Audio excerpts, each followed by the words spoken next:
Field. Game time temperature 90 degrees, but a little cooler than it might sound because the wind's out of the west at 14 miles an hour blowing across toward the right field corner and low humidity tonight. And now it's time for the Atlanta Center for Cosmetic Dentistry. Big Smile seat upgrade. Where are you, JJ? Ooh, out in Monument Park. And he has found some lucky fans, and he's now upgrading their seats for tonight's game. Keep watching to see where those seats are. Sponsored by the Atlanta Center for Cosmetic Dentistry. And the starting lineup tonight for Charlie Manuel. He's got a guy at the top of the order that's really scuffling. Jimmy Rollins 0 for his last 24. Shane Victorino bats second, then Chase Utley. Ryan Howard, the cleanup hitter. Jason Worth sees more pitches per at bat than any hitter in the National League. Averages 4.5 pitches per at bat. Then Dobbs, Felice, Bacco, and Hamels. Paul Bacco doing the catching tonight. For the Braves on the mound, Jair Jurgens, 23 years old, 6'1", 200-pounder, 5-6 on the year. He beat the Phillies back on April 7th. He went 5 2/3 innings of 4-hit shutout ball. He's 2-2 lifetime against them, and he'll try to get July off to a better start than the month of June. As we mentioned in the open, you lead for a half inning in an entire month, it's going to be tough to win. And we'll see if JJ can get an early start and take care of the Phils here in the first. And that starts with the slumping Jimmy Rollins. 0 for his last 24 as the Phillies leadoff man and an unconscionable 207 batting average on July 1st.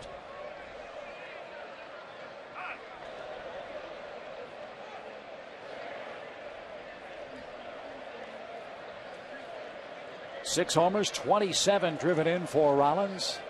His on-base percentage at .250. Not only is he not hitting, Joe, he's not walking.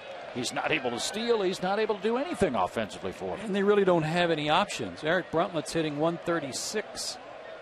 9 for 66 when he was put in the lineup. And when you have a guy like Raul Ibanez hurt, which the Phillies do, a lack of production at the top of the order is even more noticeable because Ibanez can run into a ball or two in the middle of that order. And drive-in runs for the Phillies. And a 3-hop ground ball to new Braves starting second baseman Martin Prado. And the game off to a good start for Jurgens. Rollins hits softly out to second for out number 1. Here's the Atlanta defense in addition to Martin Prado. The outfield tonight, Diaz gets a start in left field. Blanco in center. Francoeur in right. And third to first, Jones, Hernandez, Prado, and Kochman. McCann doing the catching. As you see, Yunel Escobar, another night off. Hernandez, the shortstop. Shane Victorino, the batter, loves hitting at Turner Field, but doesn't like facing Braves pitching so far this season. And he shows bunt, and C.B. Bucknor says he went around. A strike to the Phillies center fielder Shane Victorino.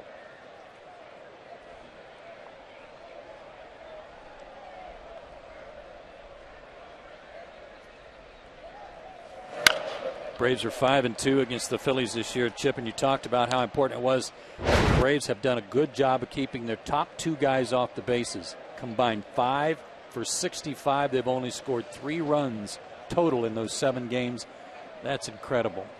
And the Braves, as you said, 5-2 against them this year. I mean, the Phillies are going to get their home runs. They're going to hit a lot of them. And there's a strikeout.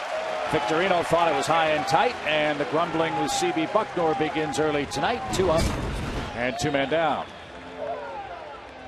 It was a late call, but I don't think CB saw this. Look how far he has to go over to try to peek around Victorino to see the pitch. It's a complaint hitters have had for a long time. Look how far he has to move over here out of the line of the strike zone to try to pick up those pitches and look under the hitter's arms. He's in a horrible spot to call pitches, and this is not the last guy we'll see grumble tonight. But JJ gets the benefit of the first call of the night.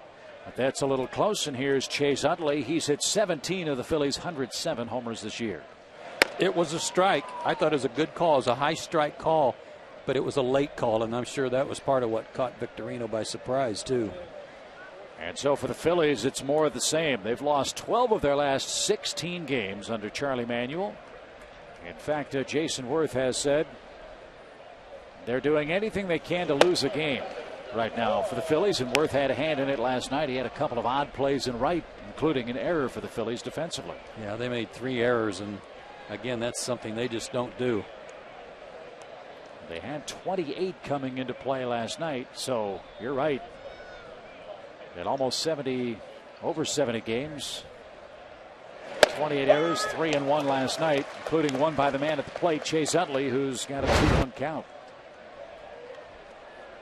Utley had a home run last night, 2 for 5. Likes the ball down.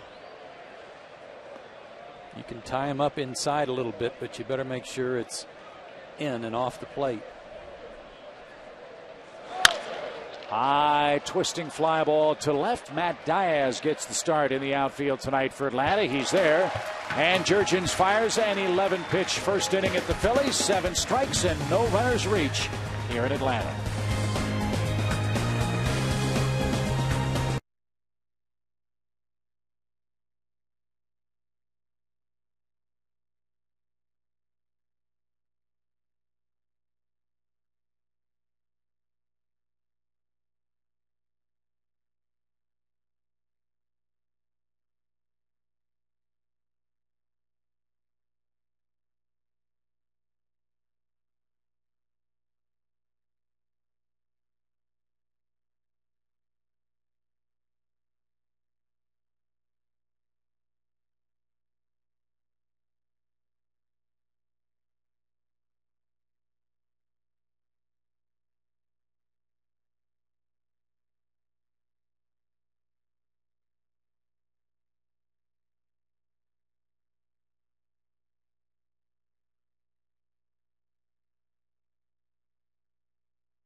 Braves go to work in the bottom half of the first inning here at Turner Field tonight. After a 1-2-3 top half of the inning for Bobby Cox, Blanco, Prado, and Jones at the top of the order.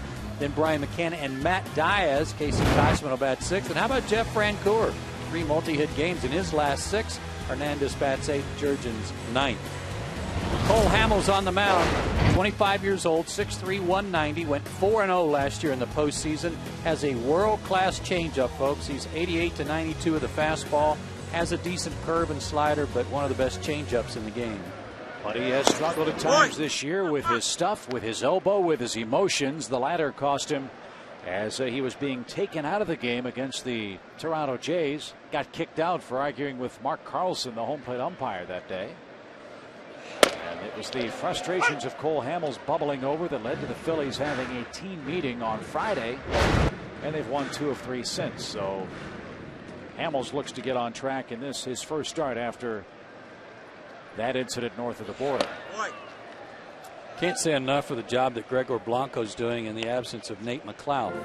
McLeod's hamstring's still a little tender, and Gregor's doing a good job of working the count. Went 3 for 5 last night with a walk. And he's 3 for 9 in his career against Hamels, too. And that one squibbed towards short. Funny hop for Rollins. But Jimmy hangs with it. Blanco's retired. And there's one man down. For Hamels, the defense behind him tonight, and it is a good one. Dobbs in left, Victorino in center, Worth in right. Those guys can go get it. Phillies, who was spectacular at third base last night, and Rollins on the left side, Utley and Howard on the right. Paul Bacco, the former Brave, gets a start behind the plate. He was just recalled recently after the Phillies signed him to a minor league contract. And with Paul, you can put former and then a blank line, and that just have about 3 paragraphs, which is a testament to his talent as well as the traveling nature of his major league career. And value as a backup catcher and left-handed hitter. And how odd is it in this day and age of Major League Baseball? Phillies carry 3 catchers. You almost never see that anymore. No. But Paul, a good defender, and calls a good game. And that allows Charlie Manuel to rest Ruiz and Coast. And now Martin Prado bats for the first time after Bobby Cox said he's too hot to take out of the lineup. He'll get a long run at second base. And what does that mean for a player like Prado to get that first everyday shot? I think it's just, I think he expressed it to you in a radio interview before the game, Chip, about how thrilled he is and how appreciative he is. That's what struck me listening to the interview, was how refreshing it was to hear a young man really feel good about it and complimenting the team in all aspects. 3 balls and a strike. And there's that changeup that Hamels possesses. And that fills up the count at 3-2. And, you know, one man's gain is another man's pain. Kelly Johnson's the guy that's the odd man out right now. As that ball sprayed into the upper deck foul. A fan from Covington made the catch, by the way. Anyway, if we show that highlight of the game-winning hit last night. Vidalia. Covington. Anyway, if we show a tape of the game-winning hit, I want fans to see, as that ball's hit high in the air to left center field, Victorino is going to have room on the track by 1 step for a 1-man out. I want to see if fans can notice who's leading the charge to congratulate Martin Prado. There's no question about how the game was going to end, because he smoked this ball over Mayberry's head.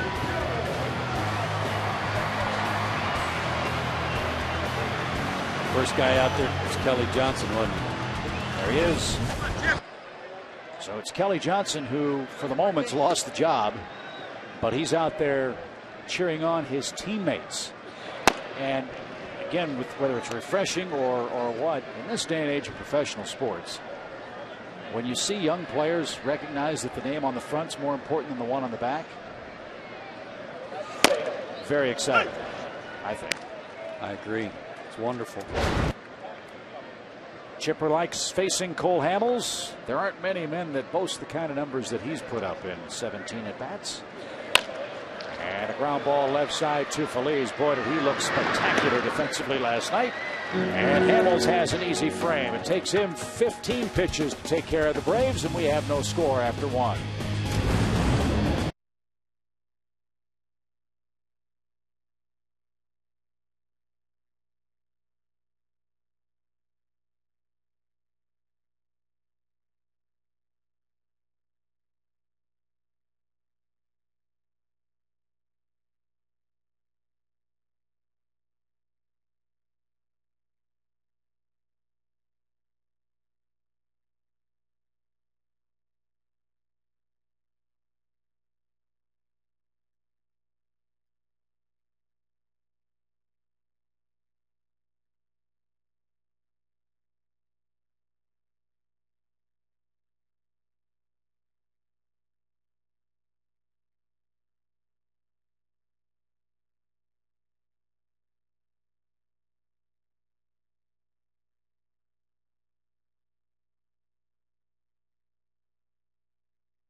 See every hit, pitch, and run in beautiful high definition. Peachtree TV and HD can be found on Comcast Channel 802, Charter Channel 707, and DirecTV Channel 17. Check your local listing for other cable systems. The Braves play here in HD on Peachtree TV. And a great night at Turner Field. Another good crowd has gathered here for Game 2 of the series. Braves drew nearly 32,000 more fans last night with a great walk-up crowd. Might have the same number tonight for the middle game of the series as big Ryan Howard steps in for Philadelphia. Phillies had a big scare with Howard a couple of weeks ago. He had to go to the hospital with a sinus infection.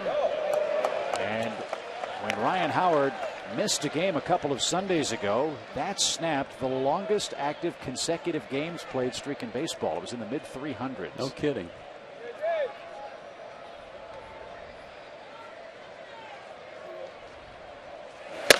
And a big swing at a high fastball. He's behind that. He likes the ball down and out away from him where he can drop those big arms and extend the bat. And he is prone once in a while to chasing some fastballs up like he did right there. Ouch.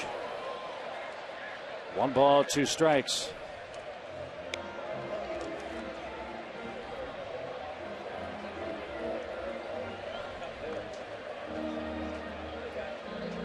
Albert Pujols trying to catch up quickly, though. He hit 2 more home runs last night. He's got 30. Yeah, on June 21st, Howard's streak of 343 consecutive games ended. Justin Morneau had 319. His streak ended the same day. And I believe at last report, Adrian Gonzalez of the San Diego Padres, who also has gotten hurt in the last week or so, wasn't even up to 290 consecutive games, and that was the longest active streak now. So put that in your Cal Ripken bubblegum card collection and smoke it. Swing and a miss. Howard down on strikes, 2 out.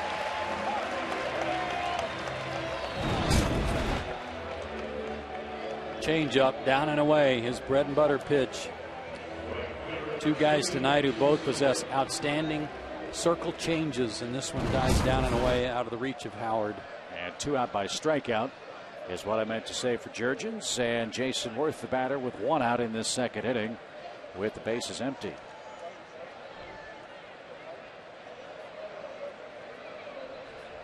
Worth tried to be an offensive hero in the 10th inning last night. And for a ball club, Joe, that's had trouble catching the ball on the left side of the infield, the play Chipper Jones started in that 10th inning double play off Worth's bat was spectacular. I told Chipper it was one of the best double plays I've seen him start in a long time.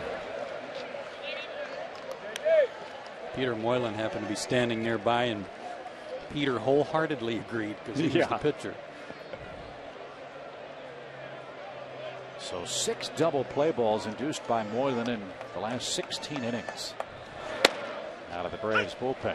Mentioned that this guy sees an average of 4.5 pitches per at bat, and that's the most in the National League. So he's seen 3, and after the 4th pitch, this half pitch after that is going to be a doozy.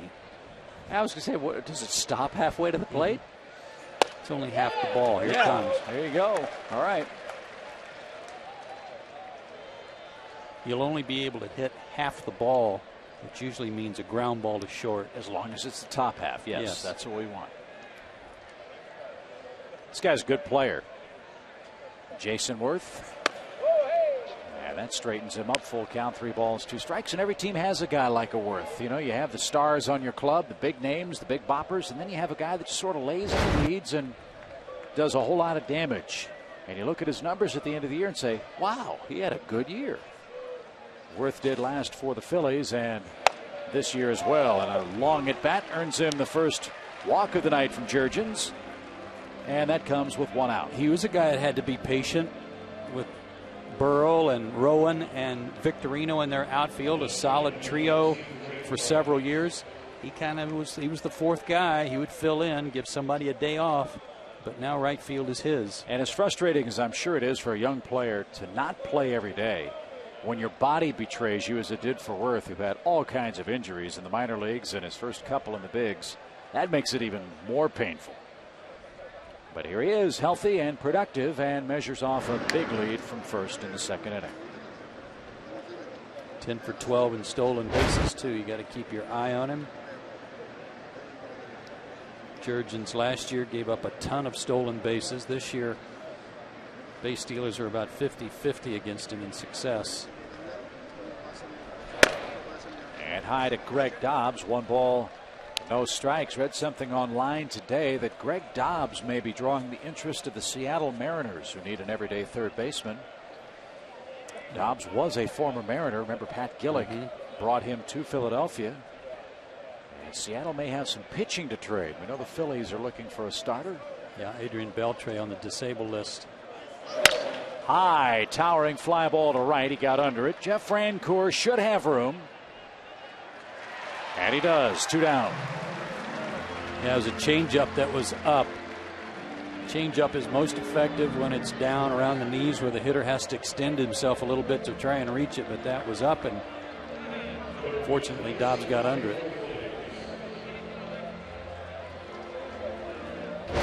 Here's Phillies. Big night for him in all aspects of the game. He was perfect at the plate, went 3 for 3 and hit a home run.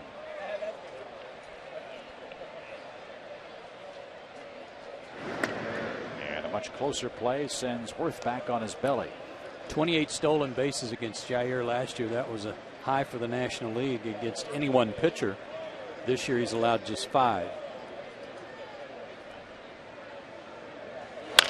Chop toward third. Chipper gives ground and goes to second in time. And that retires the side. A 1-out walk is left stranded for the Phillies. Still no score at Turner Field.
Downtown Atlanta, no scores. We go to the bottom of the second. Now it's time to take a look at the Piedmont Hospital injury report and some good news on Tim Hudson. He's going to make his first rehab start July 19th at Myrtle Beach. That'll be followed up, if everything goes well, with another outing on the 23rd. So Tim is closing in on his return. Get the perfect balance of health and care at Piedmont Hospital, preferred health care provider of the Atlanta Braves. Visit piedmonthospital.org. And that's a man that is itching to pitch. And when he comes back, what a luxury Atlanta will have with a whole host of potential starting pitchers in a rotation that needs but 5. Whether that means a deal will be forthcoming after the July 31st trade deadline or before remains to be seen, but you'd much rather have too much pitching, at least perceived to have too much pitching, than not enough at the end of this month. Hey, come on, Mac! Come on, kid! Well, the date of it, the timing of it presents kind of an interesting dilemma, because if the Braves can make some sort of, the organization can make some sort of assessment as to when Tim might be able to pitch at the big league level, it might afford them the opportunity to make a deal before the 31st. And I believe they have an option on Tim's contract that they have to elect to exercise at some point, as McCann hits that one into center field where Victorino is waiting. So obviously the next couple weeks for Hudson are going to be extremely important, not only for this Braves franchise, but for him and his long-term financial outlook too.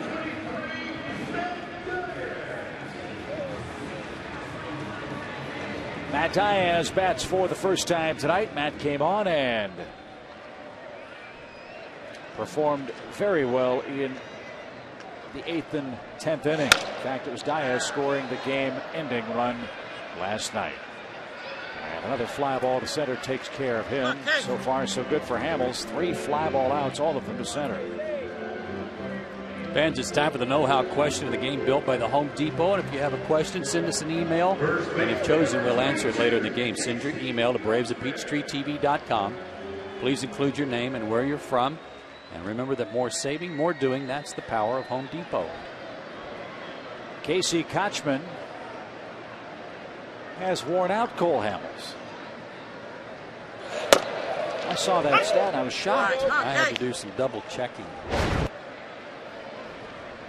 4 for 11 with 3 homers against Hamels. How does that happen?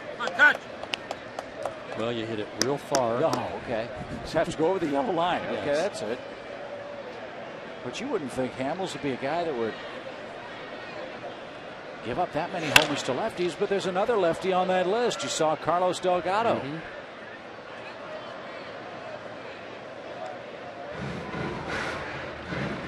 Especially when you consider he only has 11 at bats against him. Yeah, you figure Delgado many more with all the games played between the Mets and the Phillies, and Kochman beginning his first full year in an Atlanta uniform. Baby. 2 balls, 2 strikes. The numbers for Hamels that jumped out were the hits allowed in 81 innings, 98, and the 303 average against him this year. On their case. He was very honest in saying his approach this offseason was much different than it was going into the 2008 campaign. Rip, kid. I think he got on that World Series MVP banquet circuit. And a lot of it was Cole Hamels booking it himself. I mean, not that he was seeking the publicity, but he was very willing to go and talk and help the Phillies fans celebrate what they accomplished last year, and in doing so fell behind in his offseason preparations, then rushed through it this spring, and that's how he came up with a tender elbow, and in doing so then overcompensated for that and got absolutely poleaxed the first month or so for the Philly ball club. And he walks his first man and brings up Jeff Francoeur. His last start, he got beat at Toronto. As Chip told you, he got thrown out as he was leading the game because he didn't make it through the 5th inning. 4 2/3 innings, 8 hits, 2 walks, 4 runs allowed. He got beat 6-1. And there's a long way between now and the trade deadline, a long way now until the playoffs in October. But I think you'd agree that for the Phillies to do anything, Cole Hamels has got to be a 7-inning guy for him, the way their rotation sets up now. They need a couple of guys to be 7-inning guys, or their bullpen's going to be toast. Hey, get it. Come on, Jeff. It's been almost a month since Hamels has won. That came June 4th against the Dodgers. And as Joe mentioned in the open, he does enjoy pitching in this park, and that's not surprising. Much friendlier pitcher's park in Atlanta than his home park in Philadelphia. Yeah, he can pitch up in the zone. Here's some numbers that are also curious. On typical 4 days rest, a better ERA because of that changeup. It's a field pitch. He needs to be out there, and when he's had too much rest and he's too strong, not as successful. Popped up center of the diamond. Who wants it? It'll be Ryan Howard, and he's got it. And Hamels is out of the 2nd inning. He'll bat second in the 3rd. We still have no score.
Zeros across as we go to the top of the third inning. And here are the recipients of the Big Smile Seat Upgrade, sponsored by Dr. Deborah Gray King and the Atlanta Center for Cosmetic Dentistry.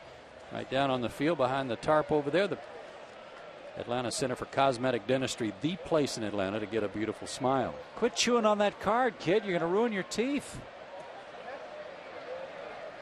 Unbelievable. Yeah, where are they from, Chip? They might get a foul ball. Now, don't look at the chart. No, I'm not. There's no chart. You told me there's no chart. Paul Baco, the batter. They're right to the way cross. Oh, well, that's pretty good right there. That really is. Just had a feeling. Because they're from Moultrie, but I mean, I thought that was a very good assumption on your part. Fly ball down the left field line. Good jump. Diaz is there, and that's in fair ground where he made that catch. And Matty has his second put out in tonight's game. Think how far he's come defensively the last couple of years. Got a little vision of impairment of his own straightened out. Got his depth perception figured out. And he's made himself into a very serviceable left fielder. Good range. He's not afraid to get dirty going after balls. Would you say he was Klesko-esque when he began his Braves career as an outfielder? Well, Ryan's probably listening tonight. I know he was at the ballpark the other day. Let's just say as a left fielder, Ryan was really a really good first baseman. So I think that's... So I don't think Matt had that far to go. Okay. Fair enough. I understand. And he throws good too. But he's also a shadow of his former self. He's lost about 30 pounds. Ryan Klesko had a good arm too. Quick 2 strikes on Cole Hamels as the Phillies looking for their first base hit in the ballgame. Pretty good cut from the Philly pitcher.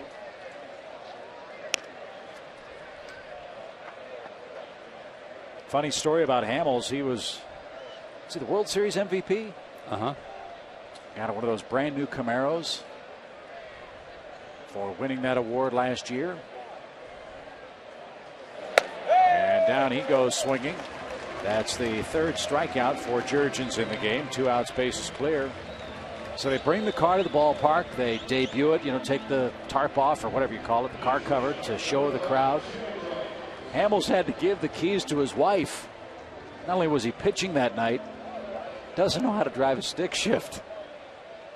I'll bet he's figured it out. I would hope so. I saw that car. We were both in Philadelphia when that happened. He wanted to figure that out. Oh, yeah. Here's Rollins with 2 outs and the bases clear. 1-0 your count. What's wrong with that pitch?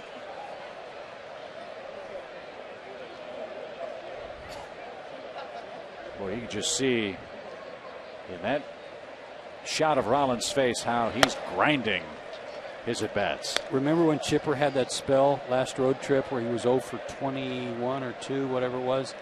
And there was a little bit of, wow, I've never seen Chipper go 0 for 22.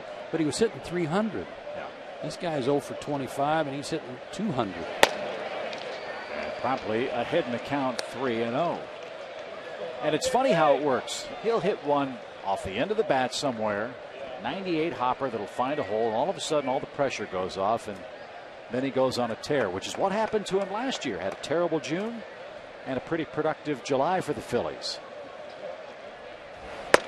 And that's what Philadelphia, quite frankly, is banking on, getting Jimmy Rollins back. They have no place to go for anybody else to play second base. They've got too much invested.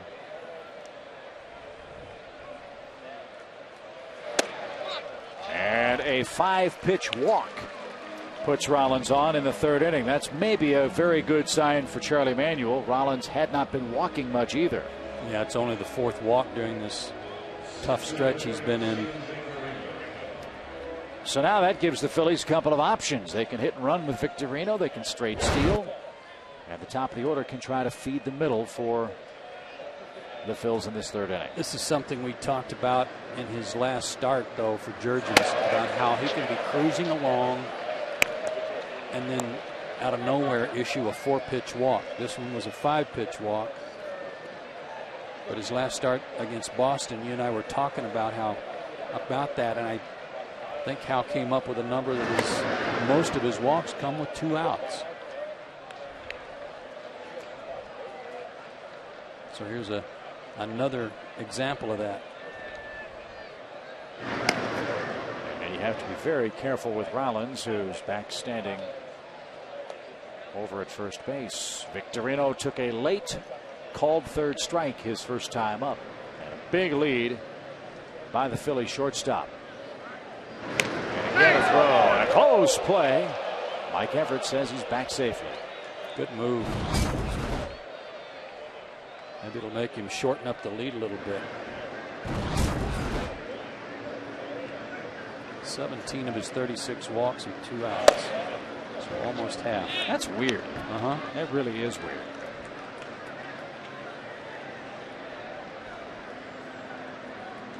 And if he knew why, he'd be able to stop it. Yeah.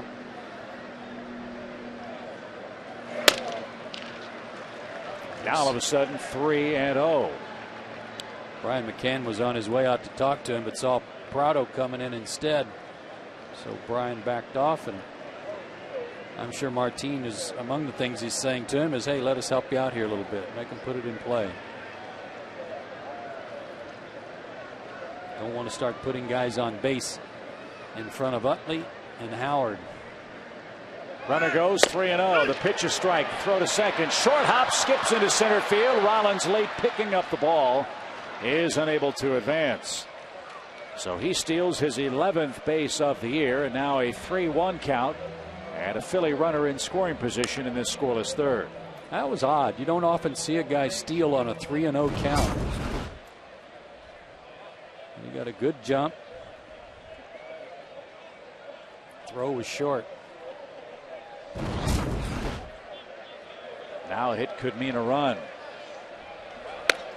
And now there are 2 on for Utley. So that really was a no-lose situation for the Phillies. If Rollins had been thrown out, you'd have Victorino leading off the 4th. If you don't get Victorino and Rollins is safe, now you have 2 men on for Utley. Take a look at Brian McCann's mechanics here on this throw. Watch how he steps out a little bit this way. His body shifts to his left, and then he has to throw back to the line to second base. That causes a little bit of a problem there, lining up to throw when your body jumps out that far to clear yourself from the hitter. Well, the last thing you want to see is Utley hitting with runners on. Remember that stat we had about how the Braves have kept Rollins and Victorino in check.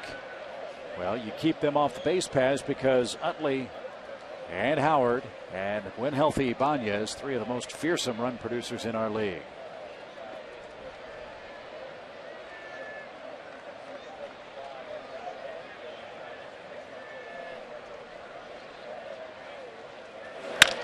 High fly ball left field. Diaz on the run, tracks her down, and Utley gave it a ride, but no trouble in the 3rd inning. A couple more of those dreaded 2-out walks from Jurgens, but he lives to tell the tale in the top of the 3rd.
Head to the bottom of the third inning. The 8, 9, and 1 spots are coming up for the Braves in our Airtrain Airways home run inning. One lucky fan will have a chance to win free airfare for 2 if the Braves hit a homer this inning. We invite you to visit PeachTreeTV.com/Braves for the official rules and enter for your chance to win. That's also in that very fine print at the bottom of your screen. Airtrain Airways. Yep, right there. Go. There's nothing stopping you. First pitch swinging, Hernandez, and he pops to the right side. And Ryan Howard makes the easy play. Still no Yunel Escobar at short for Atlanta. And Diori 2 for 18 so far on this homestand is a very easy out. Jair Jurgens may have to take some pitches just to try to help himself rest. Yeah. Jurgens no lead at the end of any inning in his last 6 starts. That's almost impossible. That's impossible. He got that 1 lead in Boston, 2 runs in the top of the first, and then Ortiz hit a 2-run homer that made it a 3-2 game at the end of 1. So he, in the month of June, had 1 lead for a half inning.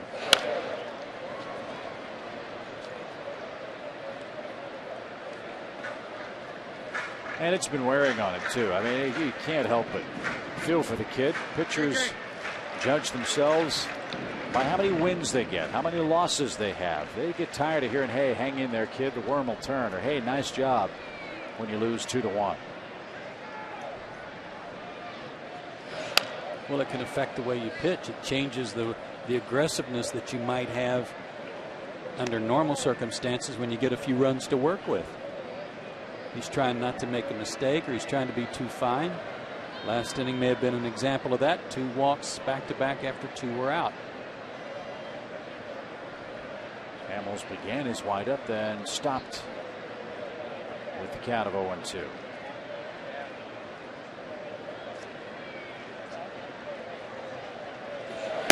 Hamels has always been a lanky, lean guy, but he looks even thinner to me now. He's listed 6'3", 190, but man, from my vantage point, he looks a lot skinnier than that. Maybe that's why they're calling him Slats.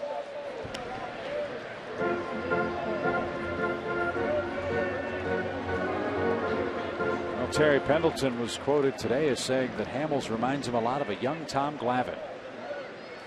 I saw him in his early days with this Philly ball club, and he said, frankly speaking, he felt that Hamels might be further along at this stage of his career than Tommy was, and we all know how Tommy's career has progressed to this point, over 300 major league wins.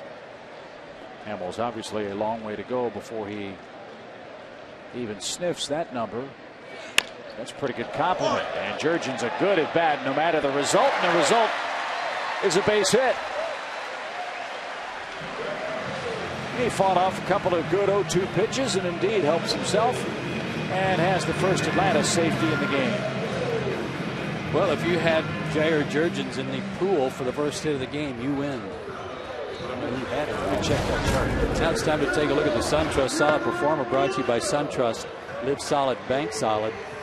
Best National League batting average against left-handed pitching belongs to the New York Mets, 302 average. But the Braves right in there at 267. 4th best in the National League entering tonight's play. That's a pretty good number in that this is a very left-hand hitting Braves lineup when it's all put together. And that means Brian McCann, it means Garrett Anderson, it means Nate McLeod, Kelly Johnson, McCann, Kochman, all very good hitting left-handed pitchers.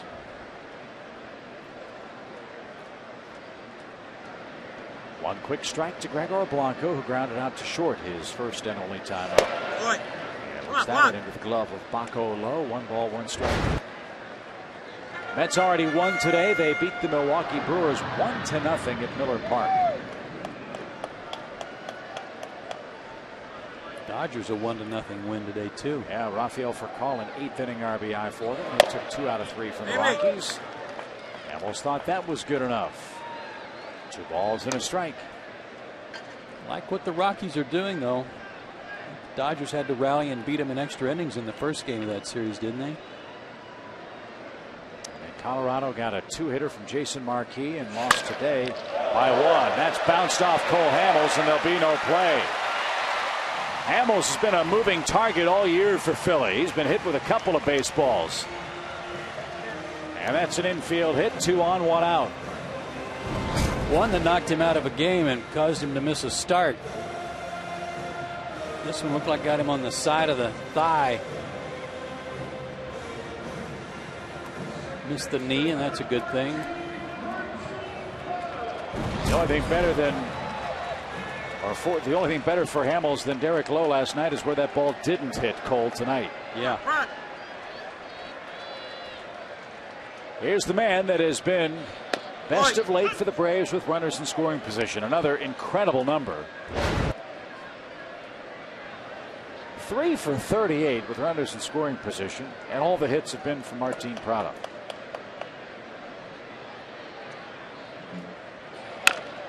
Make it 4 for 39, and that stays fair. Jurgens will score. Blanco getting the green light. Rollins, the cutoff man, throw to the plate, and a backdoor slide is safe. 2-0.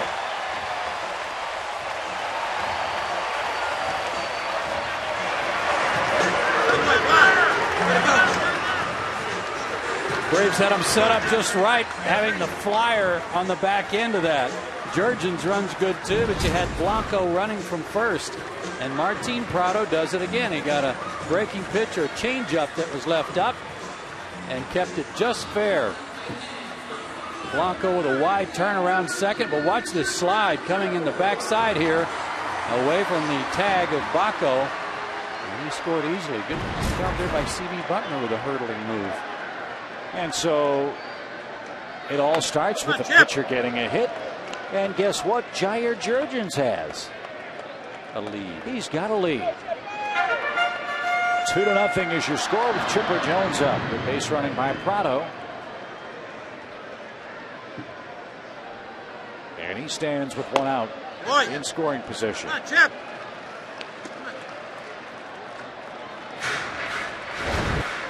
6 RBIs for Martin in a game and a half.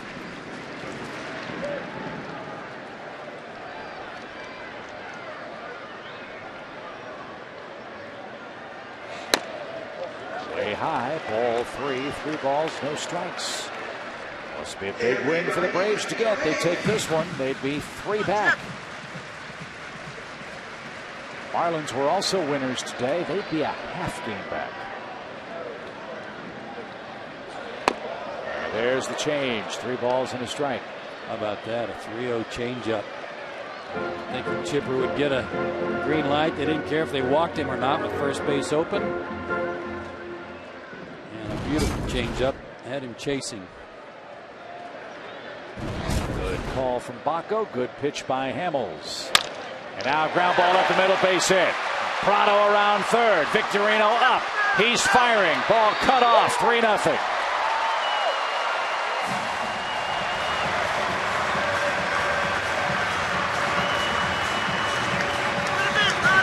Fooled him with a changeup, and then thought maybe he was looking for the changeup to double up with it. And threw a fastball, and Chipper bounces it right back through the middle. And Victorino came up throwing. Martin, remember, nursing some sore groin muscles. But Ryan Howard elected to cut the ball off, and wisely so. RBI number 34 for Chipper. Rich Doobie out to talk to Hamels. He'll slow the game down a bit, let him catch his breath on a hot night. And the Braves have touched him for 3 runs in this 3rd inning. Another rarity for the Braves offense of late. Innings in which they score more than 1 run.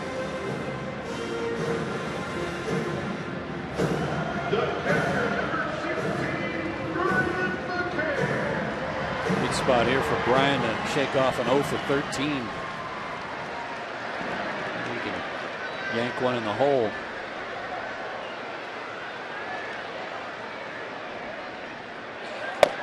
Last 44 innings of baseball, the Braves have scored more than 1 run in 2 innings. It's not many, is it? No. It's not.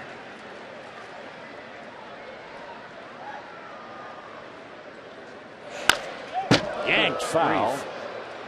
And a coach from Stone Mountain makes the play. Got that one right. Yeah, good. But how did he pull the ball over there by the bat boys?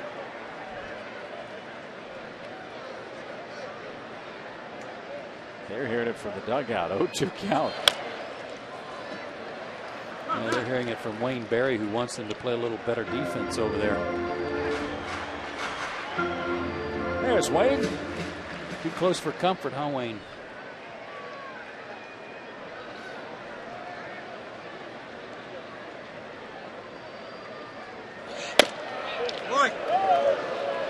That's 2 or 3 times tonight Hamels has been exasperated by C.B. Buckner. Even Paul Bacco looking into the Philadelphia dugout. That looked right down the middle.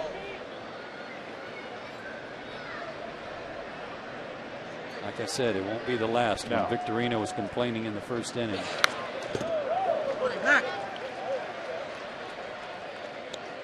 Brian's trying real hard not to pull off any pitches here. He's fighting off some pitches up and in. Oh yeah, I'm not sure what was wrong with that. He must have been one guessing. that they Must have been guessing ball. 1 ball, 2 strikes. Now that one's high at 2-2. But Brian, with his efforts to try to fight off anything inside, would give you the impression he's looking for something out over the plate that maybe he can hit to center field.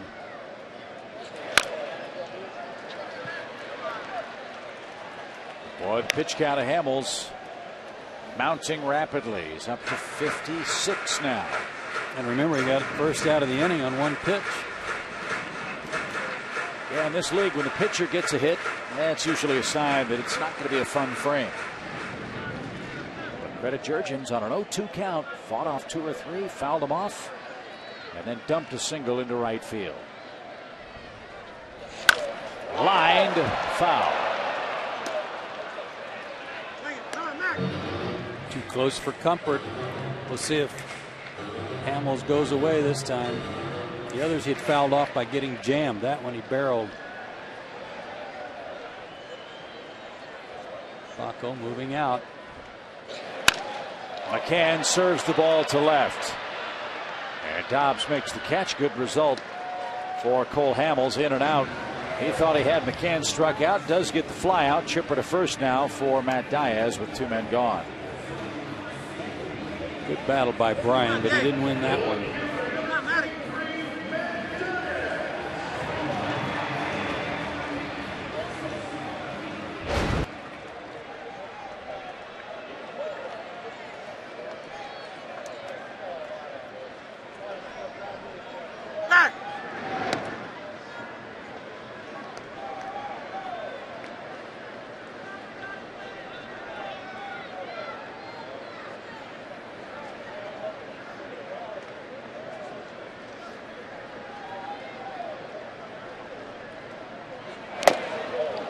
Tipped into the glove of Paul Bacco.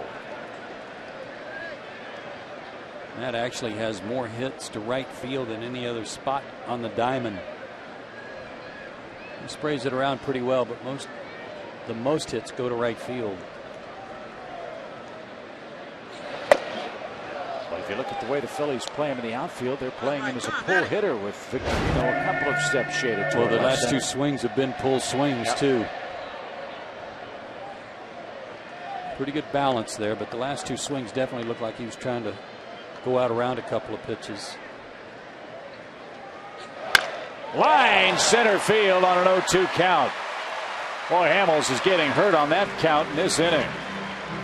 2 more on, 2 more out.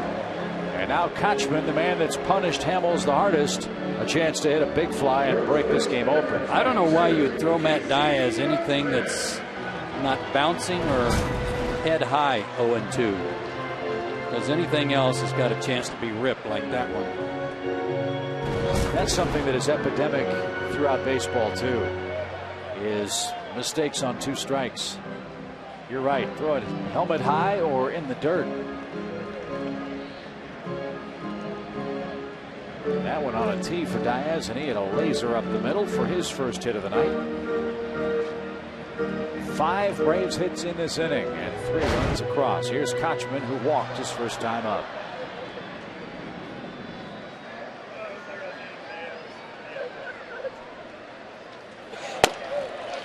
Inside corner, a strike. Get him, Koch. Come on.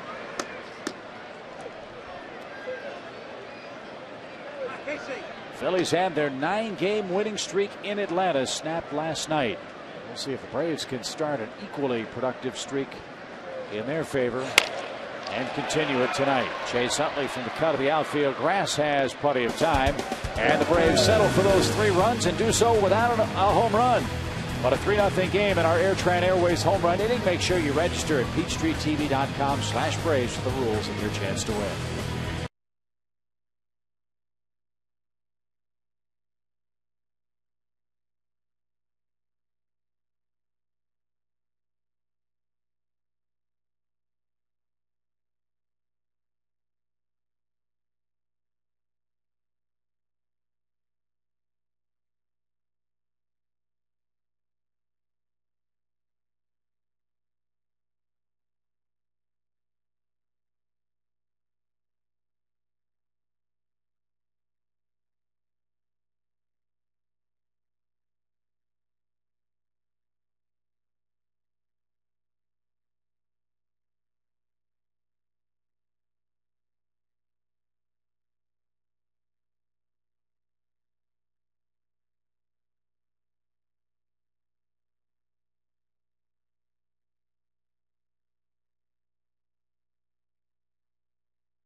Best of luck this season.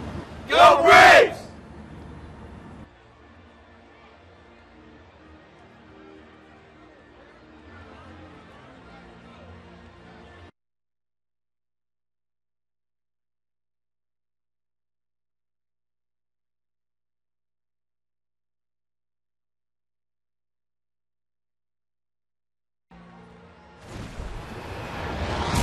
We the Marines from Marietta, Georgia wish the Braves the best of luck this season. Go Braves! And we thank our fine men and women of the military in Iraq, Afghanistan, and around the world for their 4th of July greetings. The Braves will not be in Atlanta, which is a rarity on the 4th of July. That's historically been one of the bigger home weekends or holidays that the Braves have during the baseball season. Traditional. I think Yeah. they got shortchanged on that deal this year. Braves will be in Washington, D.C. to take on the Nationals over the Independence Day holiday. As Ryan Howard launches an 0-1 pitch into the air, left center field, and deep but playable. Diaz is there. And Howard is the first out. We'll be showing some of those vignettes from our military heroes throughout our ball game tonight. Time for tonight's Toyota Tacoma trivia question. There's the truck. Here's the question. Since 1941, who are the 4 players that have won a Triple Crown in batting? And a hint tonight. All 4 were in the American League. Ted Williams was one, wasn't he? Since 41. Don't know if that includes 41. It includes 41. And Frank Robinson did it. So did Carl Yastrzemski, and so did Mickey Mantle. Jason Worth takes the ball low, 2 balls, no strikes. Is that what we're going to go with? I would say that would be a good call. I like the fact that Hal's giving us hints. Yeah, that's nice.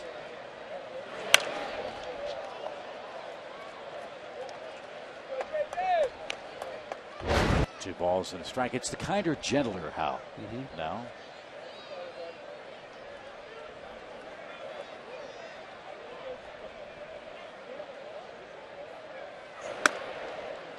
That's upstairs, ball 3. And for those of you around the country who wonder, around the Southeast, that's Hal Galima, whose daughter Christina got very upset with me last night because I didn't say Hal Galima's name going off the air. As Worth takes ball 4. Got a phone call from the tater tot last night. How come you didn't say my daddy's name? I said I was in a hurry. I was trying to get off the air. They were counting me down. 3, 2, 1. Yeah. Hagalima. Yeah. So I told her, I promised her tonight I'd get the name Hagalima on the air at least 3 times, and I think I'm already up to 3 in this inning alone. 4 walks for Jurgens. That's not good news. Worth aboard for Dobbs, who fly to right. His first time up. Close play and just back. He's got a good pickoff move.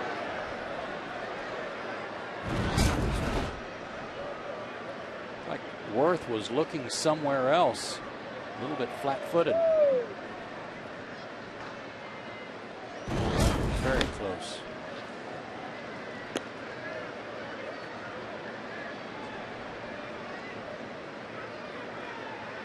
Dobbs has been productive as a starter. 13 games he started coming into tonight's play. And Jurgens went to the well once too often. That one all the way down the right field line, and Worth will easily make it to third base on a 2-base error. That hurt the Phillies last night. And Ryan Madsen. You said he made a good move, and it was a quick move. Now watch this. He doesn't get his body turned enough. He had kind of almost like he was throwing across his body on a pitch to the plate, and it pulled it wide.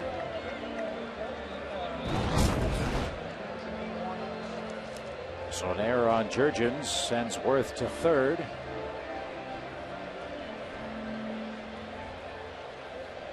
And now Dobbs ahead in the count with a fly ball could get the Phillies on the board. 3-0 ball game.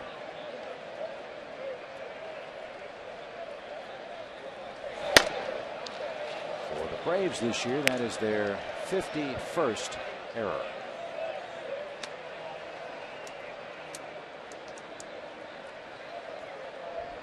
Walks and errors will kill you. Jurgens has made 3 of them. And the last one certainly hurt him up in Boston. And the Phillies now threatening without the benefit of a hit. They've gotten 4 base runners via walks tonight. 8 in all by the pitchers.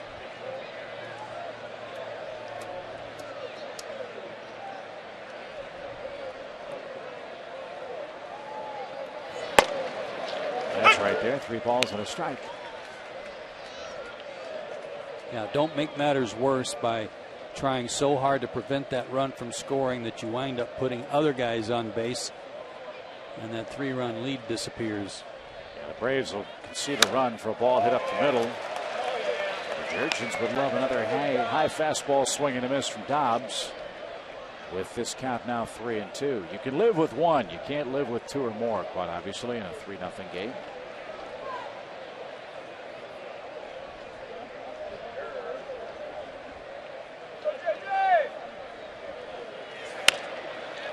Pop fly foul, and a fan from Ringgold is going to make the catch. How do you know? It hasn't even hit the ground yet. I could just tell. See, you got to wait. You got to wait to see who comes up with it. I could see it's that guy in the blue hat. He looks like he's from Ringgold. But the guy in the red shirt's the one with the ball. No, the guy in the blue cap caught it. Chuck said he's from Brunswick. You got no shot. Full count. High fly ball to left. Diaz charging. He's near the line, makes the catch. Tag.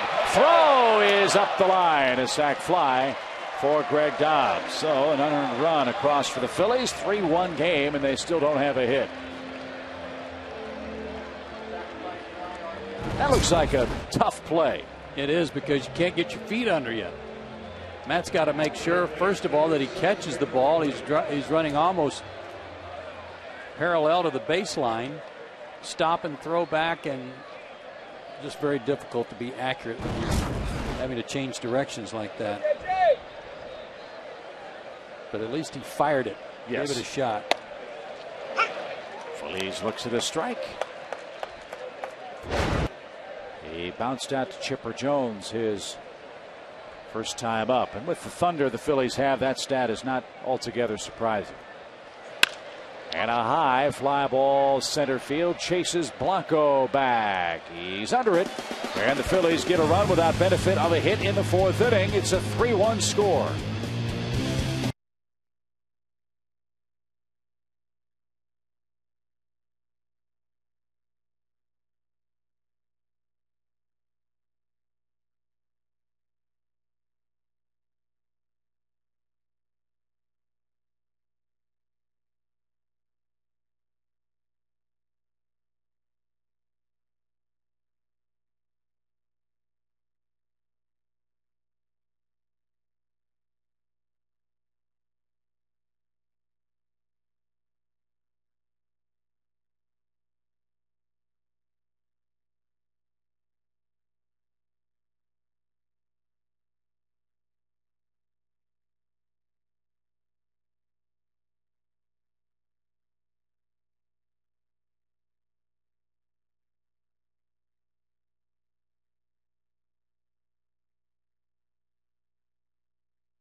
The Hutzman. We go to the bottom of the fourth. Time for the answer to the Toyota Tacoma trivia question. Suddenly we're Scottish. Well, we like Scotch, right?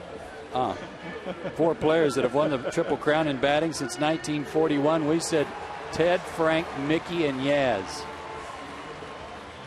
Ted, Frank, Mickey, and Yaz. Bring it. Now bring it. I got to say, we've owned him on this homestand. Jeff Francoeur, the batter. Rogers straight back. Rogers Hornsby did it twice. Ted Williams did it twice. Garrick, Ducky Medwick. I didn't know Ducky did it. He was the last National Leaguer. Thanks, Hal. That was 1937. Last person to do it, period, was 67. Yastrzemski, and I think he hit 301 or 302 that year. That was the year before they raised the mound. Jeff Francoeur keeps up his good hitting, and Worth thought about throwing him out at first, but could not come up cleanly. And I meant to say lowered the mound. 68 the year they lowered the mound. After 68. Yeah. Good piece of hitting, and Worth came up ready to throw but couldn't handle it cleanly. And if you look at the National League batting statistics, there is one guy who has a legitimate shot at a Triple Crown this year, and not surprisingly plays for the Cardinals. Ducky Pujols. Yes. Come on, D. What a year he's having. Pujols hitting .332.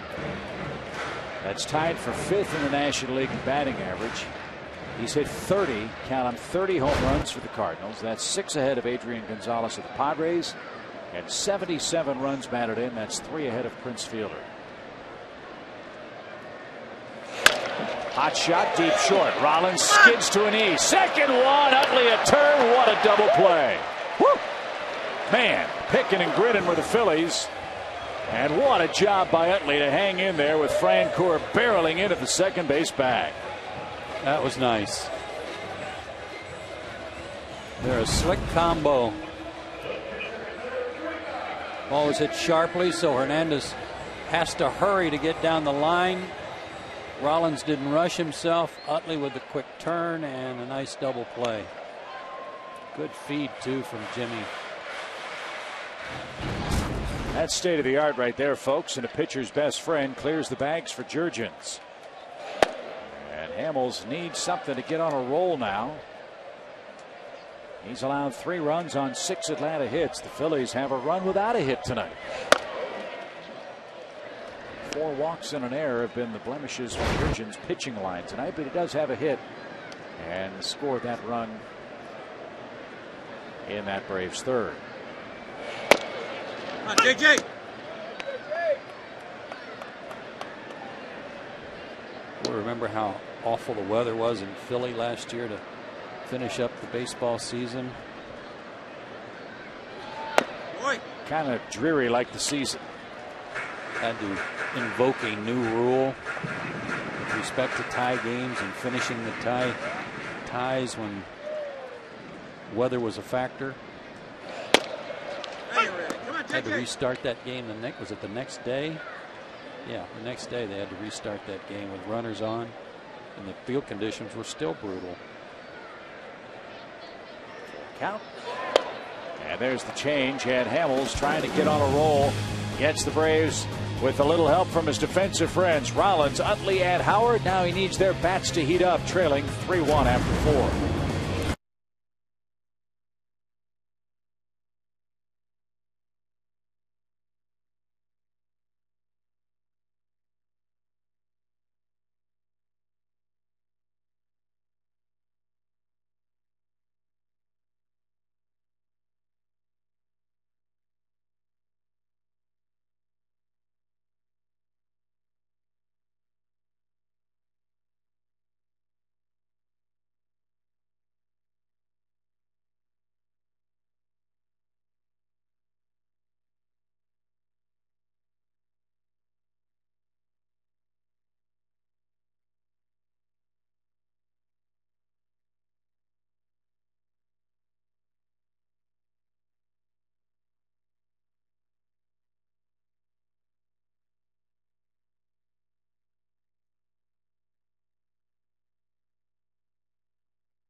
TV brought to you by Jameson Inns. Atlanta-based Jameson Inns ranked #1 in guest service nationwide for 5 straight years. Check into Jameson Inns and experience our new pillow top premium beds and the best in Southern hospitality. Jameson Inns, you deserve a new deal. Well, a good start for Atlanta tonight. 3-1 is your score after 4 innings of play with my partner Joe Simpson. Chip Carey with you tonight on Peachtree TV. One more with the Phillies here tomorrow. Then the Braves hit the road. They go to Washington. They go to Wrigley Field. Then they go to Colorado. Well, that's a tough trip heading into the All-Star break for this Atlanta club. What were you telling me about? I mean, I know that the Phillies are 10-2 against Washington this year. Otherwise, they've got a losing record. What were you telling me about the Marlins? Oh, the Marlins? Well, they beat Washington today. They're 9-0 against him this year, and dating back to the start of the 2007 season, they're 25-3 against Washington. Well, what do they know the Braves don't know? I don't know, because the Nationals play the Braves like they're the 27 Yankees. Yeah. And they give us fits. Marlins beat them today with Hanley Ramirez at RBI now in 10 consecutive games. And if the Braves can beat the Phillies tonight, Florida would be a half game out of first. And they did that with the best June within the division. Marlins went 17-11 in June. And you see the Braves now 4 back, could be 3 back if this score holds.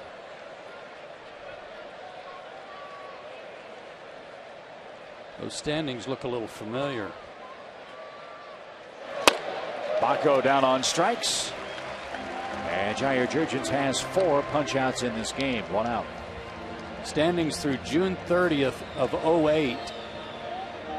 And the standings entering tonight. Look at this. Phillies, Marlins, Mets, and Braves. Half game, 3.5 and 4. This was June 30th of last year. Entering tonight.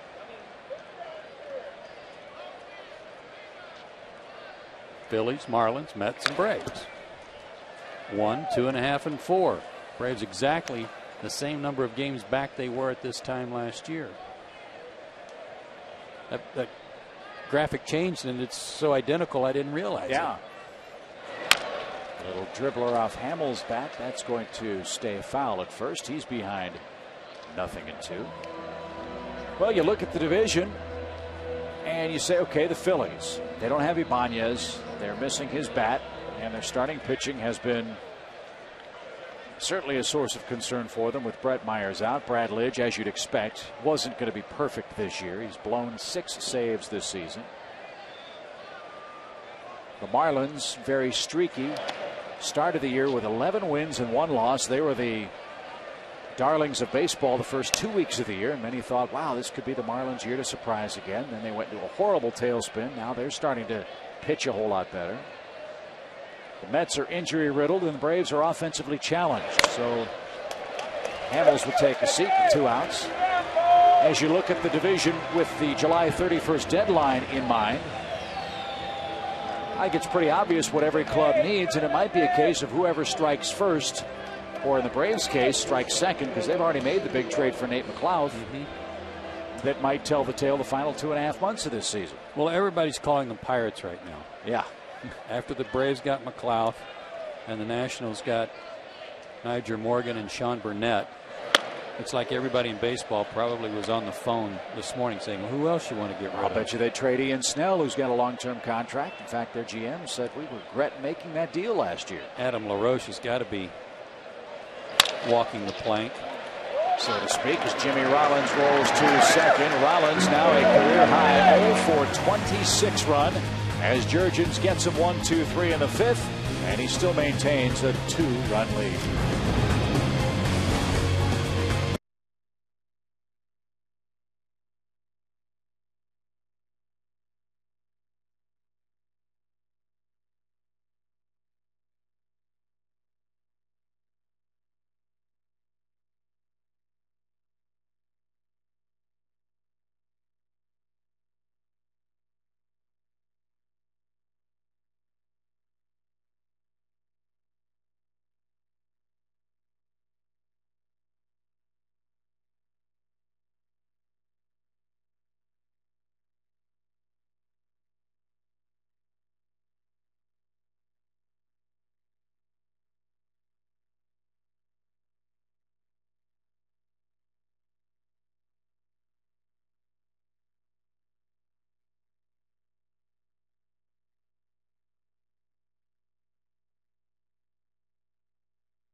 Camp Taji, Iraq.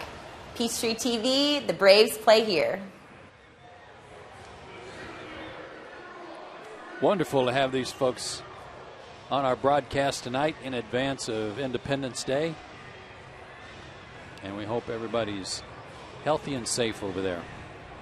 And we thank the men and women of the military. They've turned over control of all the cities in Iraq the last 24, 48 hours to the Iraqi people and the Iraqi government. A job incredibly well done by our servicemen and women. So we salute them. We salute the folks in Iraq.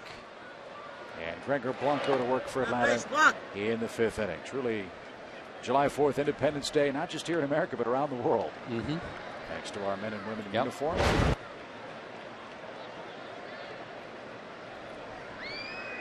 Blanco singled and scored last time up. That came in the 3rd inning. Got to be a little concerned about Nate McLeod still not able to play with that hamstring problem. He was hoping it would be a 1 or maybe 2-day thing. Was in last night's lineup and unable to go again tonight. Some of it you can expect with a left-hander as tough as Hamels. Still, he's your everyday guy and your leadoff man. Yeah, but I guess that affords you one more day. Turns out Blanco's left-handed hitter too, but hang with him. Gregor's doing a great job, and it gives Nate one more day to find out if he's going to be all right tomorrow against Jay Happ. And a good start. Ball 4 from Cole Hamels. That's his 2nd walk in the ball game. So let's go back down that Eastern Division race. Phillies are the team that leads the race. They've played very poorly the entire month of June. Ideally, what does Charlie Manuel's club want to get, need to get, and realistically, what can they get? Last year, they went out and got Joe Blanton. He pitched great for them down the stretch, went 4-0 for them after the break. They've got to get somebody like that can eat up some innings and take the ball every 5th day. And one would think that's going to be available with clubs trying to shed payroll in these economic times, which is the 10,000-pound elephant in the room all around Major League Baseball. You look at the Marlins, they've got terrific young pitching. They're riding a hot streak now. They've been very streaky. What does Florida need, in your estimation? Florida's got some everyday player depth. I don't think they'll touch their pitching because it's so good. They've got some outfield depth. They've got the kid Maben, who is back in AAA, but you know, if they made a deal, they could bring him back up. They're not a good defensive ball club and haven't been for 2 years. They need somebody maybe to come in and help them a little bit position-wise. They, like the Phillies, were in the hunt for Mark DeRosa, if you're to believe all the published reports, and I think Mark would have helped them. How about a closer for the Marlins with Lindstrom out, closing with Leo Nunez and Dan Meyer? Very good Major League pitchers, but not intimidating presences, I wouldn't think. Setup guys that are forced into a role that they're not accustomed to. 1 ball, no strikes. But good luck on that front. Trying to go pry a closer or even a powerful setup guy away from someone. Bullpens are so valuable to teams that they hate giving those guys up that have some experience at the end of the ball game in an effort to improve their team. Wonder if the Orioles would part with George Sherrill. As that ball's popped up, Benny Baez, the former Brave, has pitched great for Baltimore in middle relief. So that's a couple of names. He's a tool that they could use. Baltimore could. Baltimore needs so many players that they need to start figuring out how they can improve their club with wholesale changes. Yeah, they're going young. They've got a lot of good young players, but still a ways away in that Eastern Division, which is just, I mean, it's brutal. They're trying to win if you're not ready to compete financially with the big boys in New York and Boston, and now with Tampa Bay's system so productive. Hot shot, base hit by Prado. 2 more hits. Work, Martin. 2 on, nobody out. Braves trying to chase Hamels now with the middle of their order coming up. Again, this goes back to what I was talking about last night with Martin when there were runners in scoring position. You don't know how to pitch him. You try everything, and this was a big, slow lollipop curveball, and granted it stayed up. But he pulls it. He hits the ball right. He hits it down the first baseline. He hits it to center. There's no one way to pitch him. especially since he's gotten stronger and can turn on the ball like he showed last night when he hit the home run. And as powerful and as exciting as that is, you mentioned his shot down the first base line. You're a line-to-line hitter with some pop. Come on, Chip. Have fun defending him and have fun pitching to him. Right now he's in his zone. 13 hits in his last 25 at-bats for Prado. And now Chipper Jones can build this lead. 3-1 Atlanta in front. And a line drive left field. That'll get down. Off the glove of Dobbs. 1 run scores. Chipper on his way to second. Prado runs through the side and slides in safely. Brian Snitker had him stopped, but he kept on chugging along, and Chipper drives home 2. There's no stopping Martin Prado right now. Chipper went out and got a pitch. Looked like it was down and away from him. That's where the target is. And he just laced this one into left center. Now Dobbs, boot, had a hard time picking it up. Now Martin picked up the coach, but he had to look down to find the bag. When he looked down, that's when Snitker threw up the stop sign. And there was no stopping him after he was around third. Wisely, Martin just kept going and still scored. It's double 2 RBIs for Chipper. He's knocked in 3 tonight, and the Braves have a 5-1 lead. What did we say in the open? Jurgens would love the Braves to give him 5 runs tonight. And with that, the Phillies bullpen will start to work. Come on, Mac. Still nobody out as Brian McCann bats, and off speed has him behind. You can do it. Come on, Mac. Florida won tonight. The Mets somehow won tonight and snapped their 5-game losing streak. You know, the Mets are just hoping to stay afloat until the All-Star break.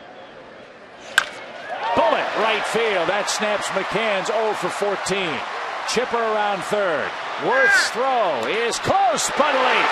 Chipper slides in safely.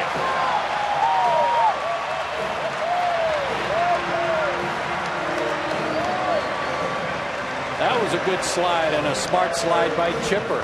He had to wait. He was frozen because he had to make sure this ball got over Ryan Howard's glove. So he got a late start, got waved home. It's fashionable to slide to the foul territory side, but when Baco started coming back to him, the quickest way he could get to the plate was right on that corner with his front foot. And a good slide to get there ahead of the tag. Good job, too, by the umpire, C.B. Bucknor. He had an excellent angle, but he also had the presence of mind to clear the bat out of the way to help Chipper and Paul Baco avoid injury. And Cole Hamels is Cole Slaw tonight. Braves shredded him for 6 runs and 9 hits. And Charlie Manuel on his way out, a very slow walk to the center of the Turner Field diamond. Cole Hamels loves pitching at Turner Field. And Charlie's going to say, young man, hit the showers. That right in the way of a potential slide, but when Baco had to go out to get the baseball, Chipper tried to get to the plate as fast as he could and was safe, and that'll do it for the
of the fifth.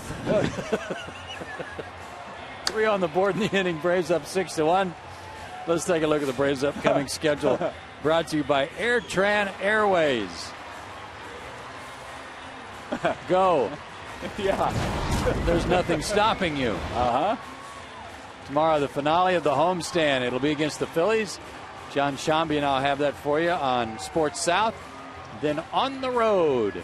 First 2 games on Sports South. Third game of that series at Nationals Park will be on Fox Sports South. Then on to Chicago. Our next Peachtree TV game will be a home game right after the All-Star break here. That'll be July 17th against the Mets. That's also the night that Greg Maddux will have his induction into the Braves Hall of Fame and the big ceremony at the Omni Hotel. If you don't have your tickets, you can go to Braves.com/tickets or call them. And then that night at the game, they'll retire his number on the 17th. It's a pretty good year for Greg Maddux. His number retired here in Atlanta and in Chicago with the Cubs. Pretty good stuff. You bet. Tyler Walker in. Matt Diaz greets him with a big cut and a miss. And he's down 0-1.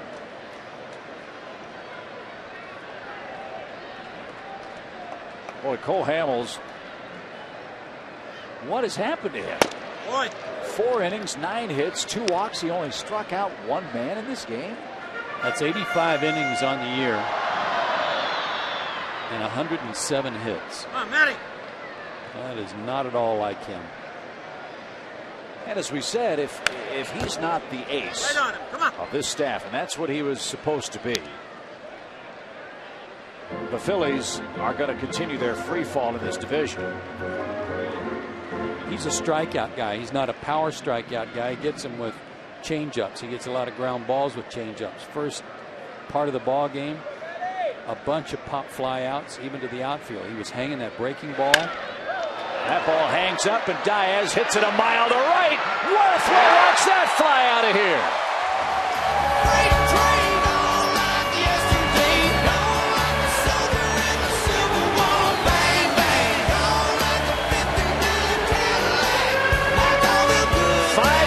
In the 5th and still nobody out.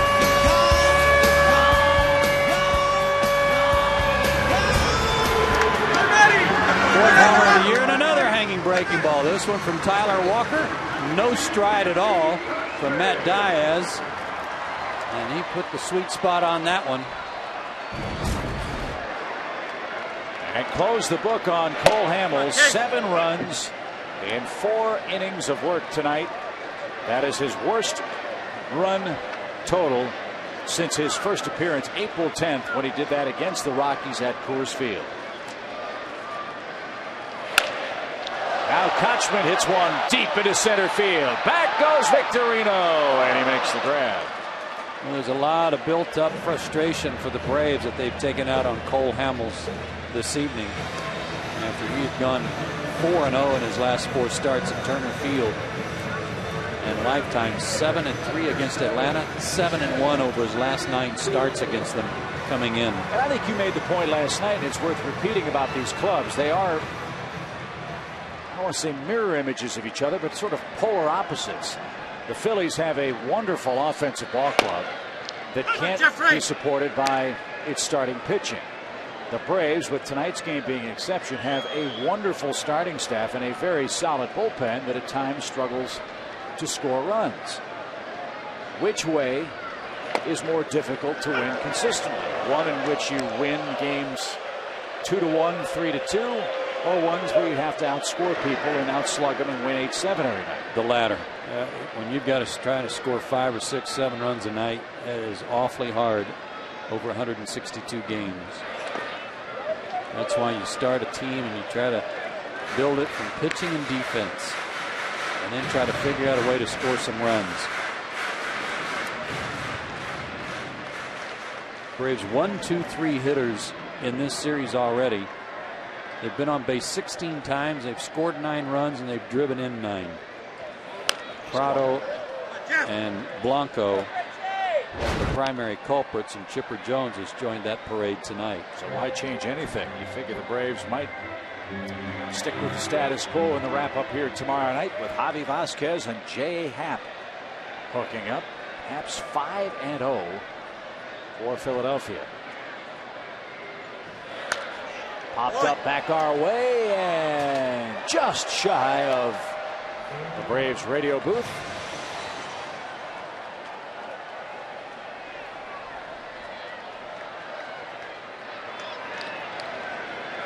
Gregor Blanco got it started again with a walk.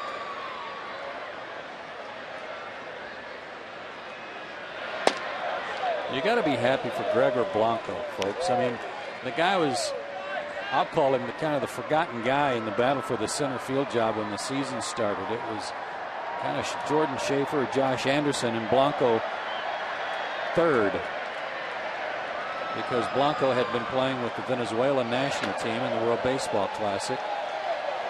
Braves didn't see him as much, even though he played well for Venezuela.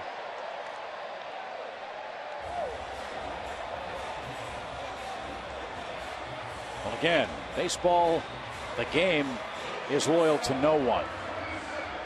And by that I mean one man's failure is another man's opportunity, or an injury is another man's opportunity. All those things play together, and the game's going to march on. It's who's going to step into the breach when someone is unable to continue to perform at a high level. Gregor also had a stretch dating back to last season that carried over into this season after he got called up, where he was 0 for his last 20 or 21.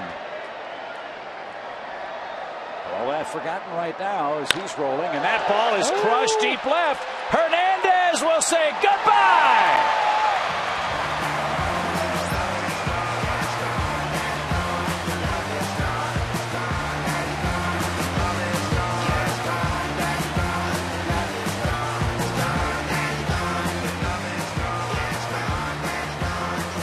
He'll never forget July 1st, 2009. Big smile on his face, too. He's trying to fight it, but good for him. And look, the silent treatment. The silent treatment. Look at him.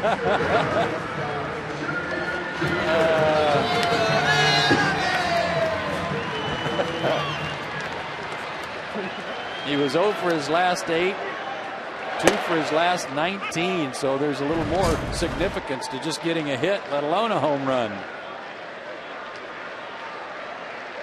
Big thrill for him. Maybe they can get the baseball too. He was hitting .355 at AAA, by the way, folks. And Turgeon stays alive. 0-2 the count. Yeah, Hernandez .355 with Gwinnett. Didn't hit a home run at AAA. Now the high definition scoreboard. Hey, look at that. Big smile and a wave from Dioy Hernandez, his first big league homer.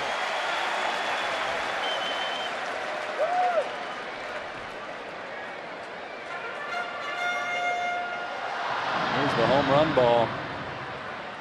Might have to take you out about 5 bags of cotton candy for that swap. 0-2. Little tapper back to the mound. Tyler Walker did not have a very easy 5th inning. He serves up 2 home runs in this 5th inning. The Braves bat around. They score 6 times. And after 5, it's an Atlanta lead of 9-1 at Turner Field.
This copyrighted telecast is presented by authority of the Atlanta Braves and may not be reproduced or retransmitted in any form, and the accounts and descriptions of this game may not be disseminated without the express written consent of the Atlanta Braves. My turn? 9-1 is our score as we head to the top half of the 6th inning. It looks very good for Atlanta tonight, but a cautionary tale. Last night, the Boston Red Sox had a 10-1 lead over the Baltimore Orioles and lost 11-10. So, with Charlie Manuel's offense, you never count them out. I don't think you even have to go there. I think you have to go to like the second or third game of the season when the Braves had a 10-3 lead and lost 12-11. So I hate to bring that up, but let's see if Jurgens can mow him down here and keep momentum squarely in the Braves dugout. Cole Hamels, another rough night. Tyler Walker didn't help, and the Braves bat around, score 6 times in the 5th, and lead it by 8 now. And that's a good start. Slow ground ball, rolls up the arm of Prado, and a glove flip, not in time. The third hop got him there, and we'll see how that's scored. Probably an error, but it did come up on him. Anybody else running, and he probably is able to get them. That ball came up, hit him in the heel of the glove, used his cesta. A little highlight action, and almost got him anyway. How about this? Rollins and Victorino against Atlanta this year, 5 for 68. 5 for 68. Blanco and Prado in this series, 10 for 15.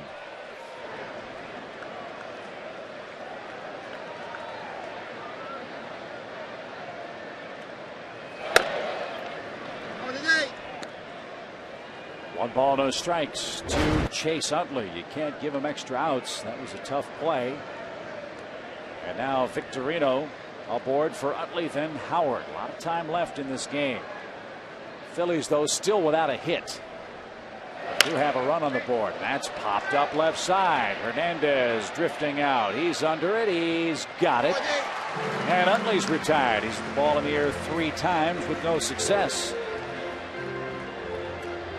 Hey, Chip, I know you're into rock and roll music. Play the guitar. How about this? The multi-platinum band, the All-American Rejects, will perform a free post-game concert on Saturday, July 18th. That's after the All-Star break, and it's presented by Coca-Cola. Come see the Braves play the Mets and stay for the All-American Rejects live in concert post-game. For tickets, visit Braves.com/tickets. I was rejected before the All-American Rejects considered rejecting me when it comes to my guitar playing. That tells you all you need to know about that. I've heard you play. You're pretty good. Ugh. Need lessons badly. 1 ball, no strikes. You play Wipeout. I don't know. Yeah, if I have one of those amps that goes to 11 like in Spinal Tap, runner goes. The pitch is low. The throw is low as well. And a stolen base by Victorino is his 13th of the year. If you're wondering why Chipper's doing the back pedal there after making the catch, it's because there's nobody at third base. The shift is on. And again, it's McCann's big shift to the wide side. And see Chipper hustling back over there. Here's the shift. Nobody at third. And Victorino wasn't aware of that, and that's why Chipper had to hurry up over there and cut him off. Would that be Jurgens' play to get over to third base, the pitcher, instead of watching? Yes, if he's paying attention and aware of what's going on. Sometimes that might be a little too much for the pitcher to be aware defensively that the shift is on, and that could be a possibility. So the Phillies have another man in scoring position for Ryan Howard. Again, the shift is on for Atlanta. Howard is 0 for 2 and now has a 2-ball, 1-strike count. Here again, now watch McCann's body move out to the left and then throw back to the right. His arm is not, his body is not in line with second base, so his arm's kind of flying way out, like you might see a pitcher who's missing high and away. Brian's missing low and away because he's moving left and trying to throw back right, and his alignment seems to be off. And you can understand him wanting to hurry his throws with guys as fast as Rollins and Victorino on base for these Phillies. And they have stolen a couple of bags tonight. Now Howard at 2-2 count. And right on that pitch, stays alive. Now, believe me, I mean, I'm a far cry from any catching expert in terms of the proper way, but I can tell you what I see, you know, and whether you're an outfielder, whether an infielder, you got to step in the direction you're going to throw. You almost have to line your shoulders up just like the sight on a rifle so that you can shoot straight. Your shoulders have to be pointed at your target. Another angle here. And watch him go to his left with his shift, and his shoulders were lined up decent there at the beginning, but then everything, because of the weight shift, his weight and his momentum is going left instead of, to me, the target, which is second base. Not just an observation. I think of David Ross and how he doesn't really shift his feet. He catches the ball, steps and throws. Bang. Right. And when Brian throws well, that's exactly what he's done. And I think you'd agree that Brian's much better this year throwing out base runners than he's been at any time in his young career. Quantum leaps there in improvement. And Ross has had a big part in that, I think. 2-2 count. And back out of play. And again, a fan from Valdosta just couldn't hang on. That probably was from Valdosta. Dropped it. But that guy's from Roswell. Is he? Yeah, I think so. The one that got hit in the head with the drop.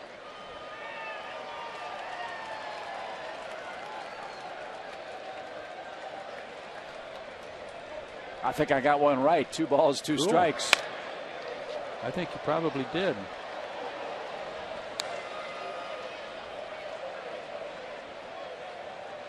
Athens. You think? I have to ask Kicklighter on that one. If he thought that was right or not. Hal is a big Georgia fan, and he knows all the Georgia fans.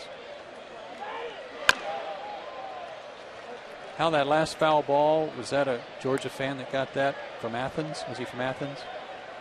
No. Oh. He had Georgia stuff on. How could he be from anywhere else?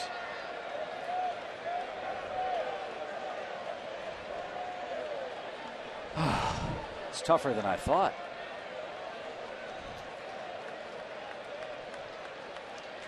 Two count. Howard hits a soft fly ball to left. Manny coming on. He's got it. 2 out.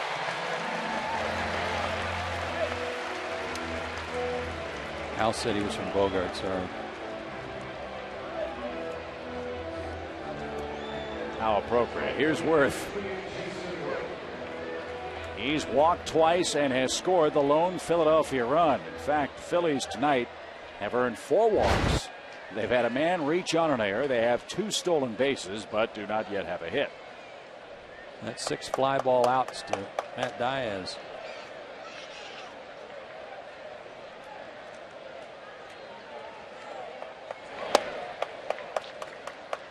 One ball, no strikes.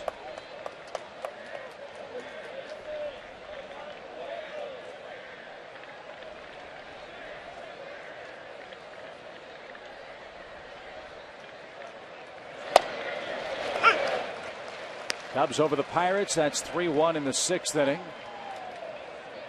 Derek Lee and Kosuke Fukudome have homered. D-backs and Reds no score in the 5th. Johnny Cueto pitching for the Reds. Cardinals 1-0 over the Giants. They got a run in the 1st at St. Louis.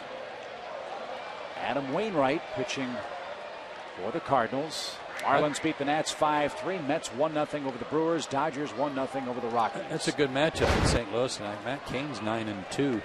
Going against Wainwright. Giants are playing good baseball. Dave, boy, you put a big bat in the middle of that lineup. Yeah. What would that do for them? They're pitching. They're only 6 games back at the start of play tonight. And you know they'll play the Dodgers a ton in the second half. High fly ball to right. Lazy can of corn for Jeff Francoeur. It's getting serious in Atlanta now. All Braves 9-1 your score.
Coca-Cola. Where else but the world of Coca-Cola could jog a 7-foot-tall polar bear? Take home a free 8-ounce glass bottle of Coke produced on site and taste over 60 different beverages from around the world. Make plans to visit the world of Coca-Cola today.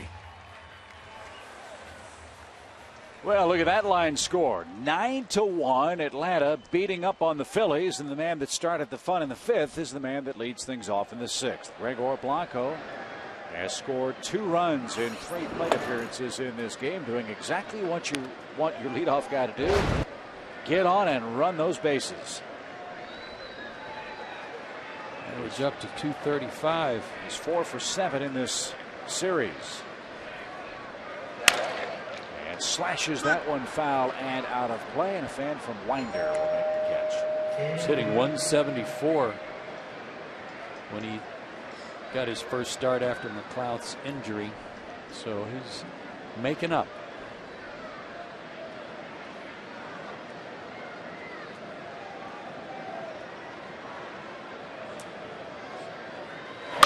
Ground ball back to the mound.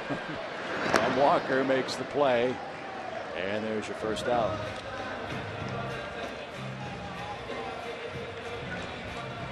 Here's Prado. He's again starred tonight for the Braves.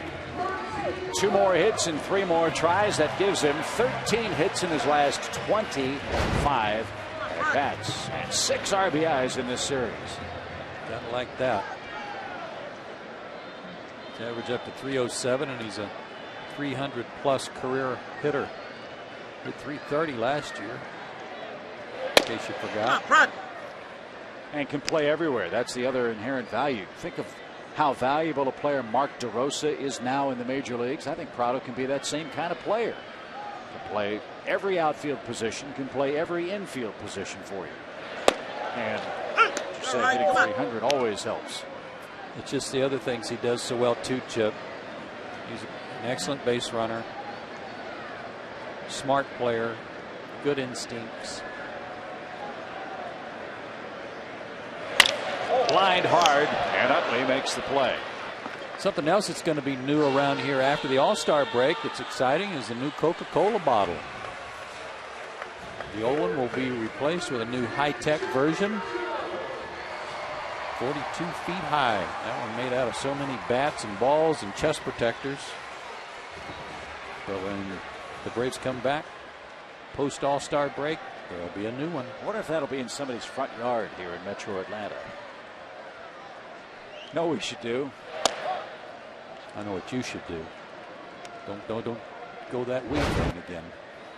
We should see if we can get the folks at Coca-Cola to put that thing in Glenn Diamond's front yard while he's on vacation. What do you think? That's good. I like that. You like that? Yes. We could have it like just sitting right in the middle of his driveway when he comes back in a couple of weeks.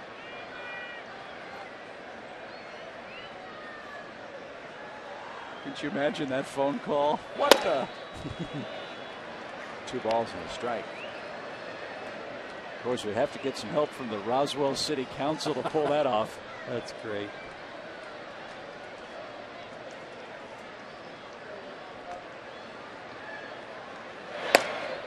And Chipper takes eyeball 3. 3 balls and a strike. What do you think the new bottle will look like?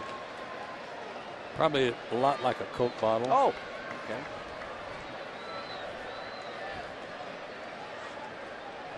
I tell you what, you really go out on a limb, don't you? Hot shot to you, a knucklehead. What do you think it's going to No, look but I mean, like? not the. I'm talking about the chest protectors and the baseballs and stuff.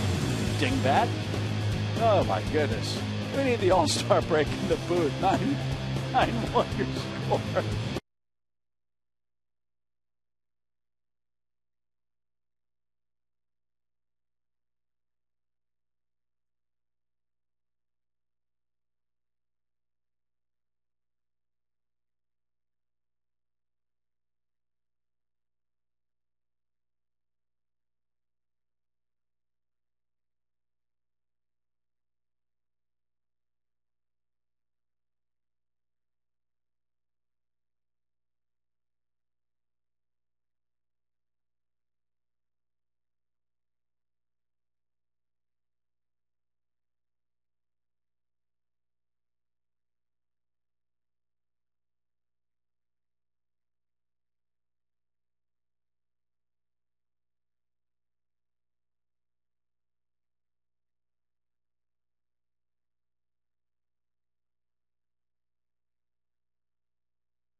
with, and he has been sharp. 3 strikeouts so far on the night. And how about the line? No hits through 6 innings. He has walked 4 guys. 5 Ks on the night instead of the 3 I just showed you. And 89 pitches. I guess the pitch count's the only thing to worry about right now, huh? Yeah, only because of the walks and the strikeouts. Yeah. But Greg Dobbs will be the man that faces him. Very odd to see a run without a hit on the line score. And Dobbs is the man that drove in that Philadelphia run in the 4th. And a fly ball center field. Boy, he has lived with the fly balls in this park tonight, with the wind blowing slightly in. And a 1-pitch out retires Dobbs in the 7th. Time for tonight's Home Depot know-how question. It comes from Czar in Marietta, Georgia. Czar wants to know, by the way, my pet turtle name is named Attacker. When the third base coach is flashing signs, how does the batter and base runners know which signal is for them? Well, typically, Czar, the signs are the same for both. We'll explain. The steal sign, if the hitter's looking down and the third base coach is putting on a sign for the steal, both the hitter and the base runner know what that's for. If it's a hit and run, then it's for both of them. One's got a run, one's got a hit. And from a sign standpoint, too, about knowing what the signal is or what the sign is, usually there's an indicator that there are no signs on until, let's say, little dribbler. Jurgens fields, fires cleanly, and gets his man. That's the play that caused him some trouble up in Boston, but no trouble retiring Phillies. Third base coach's signs don't start until he touches the bill of his cap, for example, and that would be an indicator. Tell you what he did here, though. He got his feet set, fielded the ball with his glove, so he was in a good fielding position to get that play. And the field was dry, too, unlike at Boston. Yeah. So, Czar, thank you for your question tonight. I think Sam Perlazzo's got a protective bandage on his hand. Yeah, he had to have surgery on his wrist. He's had some carpal tunnel problems. And there's the first base hit of the ball game. Paul Bacco, the former Brave, spoils it. And if you're going to lose a no, that's the way you want to do it, with a clean hit. And the crowd's going to stand and give Jurgens a standing ovation.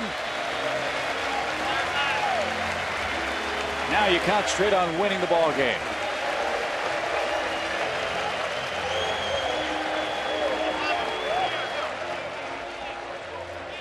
Matt Stairs will pinch hit. First appearance for Stairs in the series.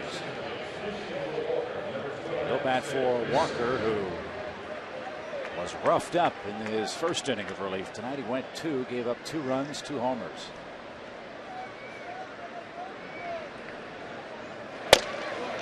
We talked about all those fly ball outs. There's only been 3 outs as a result of ground balls tonight, I believe.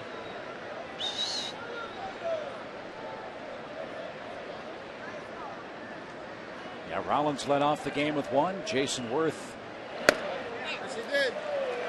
was retired on a ground ball. 4 of them in all. So that line drive by Bacco, the first of its type tonight.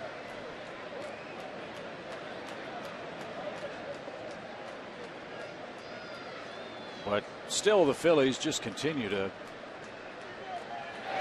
stagger. And Stairs is retired on 3 7th-inning pitches. Paul Bacco breaks up the no-hit bid by Jurgens.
A lot of smiles in that Braves dugout and at Turner Field tonight. All Atlanta, 9-1 is your score as we head to the bottom half of our 7th inning. And Charlie Manuel is going to rest some of his regulars now.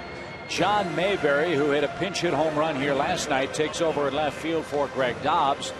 Dobbs moves from left field to first base. And Chase Utley gets the rest of the game off. He's replaced by Eric Bruntlett. And the 4th and final change for the Phillies takes place on the pitcher's mound. This guy, Sergio Escalona, has been a yo-yo for them this year, back and forth between the big league club and their AAA franchise at Lehigh Valley. It's the 5th time he's been called up, just recently called up on the 29th. And after all those call-ups, well, he's averaging about 1 appearance per call-up. Yikes. He got called up when Bastardo was DL'd. So we'll see if the changes are straight up for the Phillies. We'll let you know about that as Brian McCann starts things off in the Atlanta 7th. Brian broke an 0-for-14 slide with an RBI single in the 5th. And he was the last man that Cole Hamels faced in this game. And it was a rough night for the Phillies starter. Braves wrapped him for 7 runs on 9 hits in 4 innings tonight. Braves bullpen is getting to work. It's Chris Medlin up and throwing. And with a 9-1 lead with some of the principals out for the Phillies, Utley and Howard most notably, you figure this one's in pretty good shape. Innings you save starters now are innings you love to have in August and September. Escalona retires McCann for out number 1.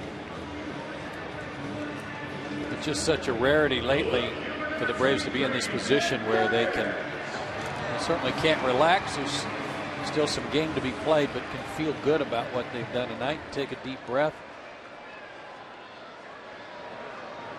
Helm out almost twice as many runs tonight for Jurgens as he got the whole month of June while he was in the game.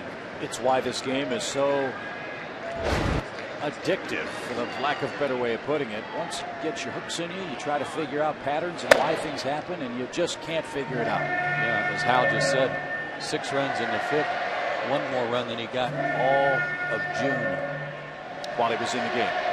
Yep. And Jurgens has been a Philly killer. 1 run in his last 17 2/3 against them. So again, when you factor in August and September and the potential divisional games the Braves have left in the second half of the year, nice to know you have a potential stopper working for you.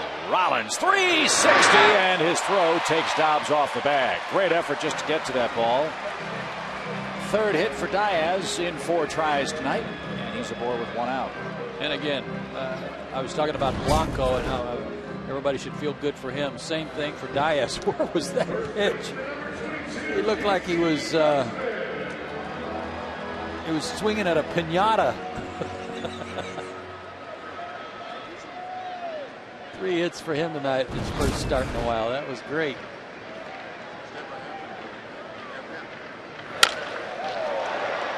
Kochman hits a shot to right, and that's tracked down by Jason Worth, and the throwback is not in time. Here, Bobby, swing at Case. He hit that ball hard, but goes unrewarded. Check out this pitch that Diaz hit. Not quite above his shoulders, but up and over and around it. Well, that's one thing you love about Matt. Yeah. He does not get cheated.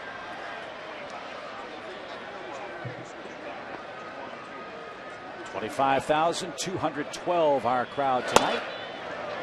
And Jeff Francoeur is down a strike. Jeff 1 for 3 in the game, 3 for 8 in the series. He's got his average above 250 now.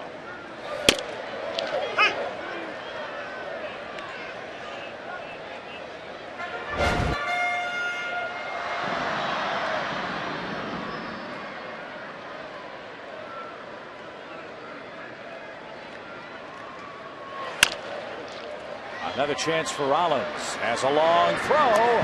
And Dobbs able to hang on. He did flip the glove a little bit. But Francoeur is retired, and so are the Braves. The Braves have left 4 on base. And JJ, what a job tonight.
Jim Carrey. Oh, righty then. Jim Carrey. Woo! Ace Ventura, Pet Detective. Thursday at 10 on Peachtree TV. The Philadelphia Phillies and their vaunted offense held to 1 run and 1 hit in 7 innings by a relieved Jair Jurgens. Great night for him. Had a base hit that started a rally with 1 out in the 3rd. Some defensive changes for Atlanta. Prado moves over to 3rd base as Kelly Johnson will play 2nd. And Kelly will bat number 9 in the Braves batting order. Medlin will bat in Chipper Jones' spot, which is 3rd if you're scoring with us at home, or if you're watching the game by yourself. Here's Jimmy Rollins. He's 0 for 2 with a walk, a stolen base, and is 0 for his last 26. And our pitch speed this inning brought to you by AM PM. Too much good stuff.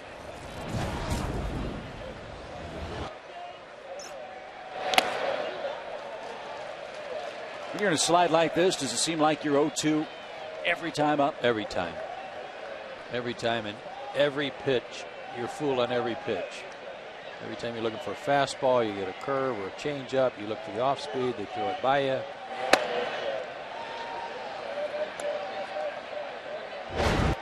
Tough times for Jimmy Rollins.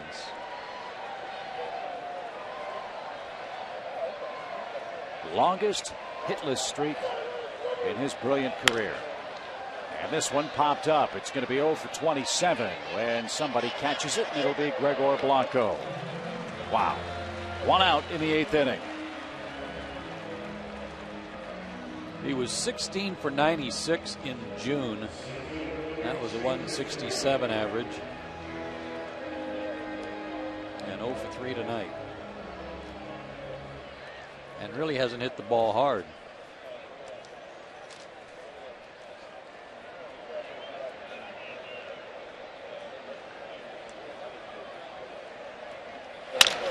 Back to the mound. That's off Medlin's wrist. Hernandez hits short. Long throw and won't get the speedy Shane Victorino. Let's see if Medlin's all right. That ball came back in a big hurry. Infield hit. And Victorino's playing pepper with the Braves pitching staff in this series. Yeah, last night he got Derek Lowe and then O'Flaherty. That one got the glove. Hopefully it got some leather and not skin.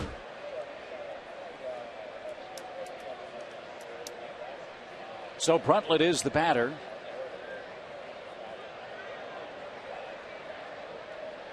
Chase Utley went 0 for 3 in tonight's ball game. Phillies have just 2 hits. And there's a late swing. Utley's fastball at 91 and moving.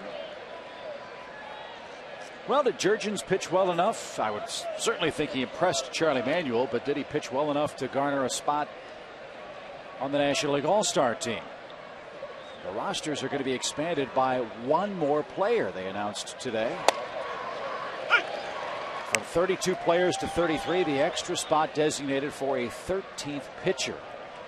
And that choice will be made by Joe Maddon of Tampa Bay for the American League, Charlie Manuel for the National League. Well, there are 2 guys certainly worthy from Atlanta that have odd records to be all-star worthy, and one of them pitched tonight. Jurgens hopes to even his record at 6-6 and should. And Vasquez pitches tomorrow. JJ's ERA down to 2.73. Vasquez among the league leaders in strikeouts, innings pitched. And he's had no luck either. He's second in strikeouts as Vasquez to Tim Lincecum, I believe. 5th in innings pitched in the league. Double play ball, perhaps. Kelly turns it. And Vasquez, like JJ, got no run support in June. Medlin with a scoreless 8th inning. Atlanta 9, Phillies 1.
Iraq. Peachtree TV.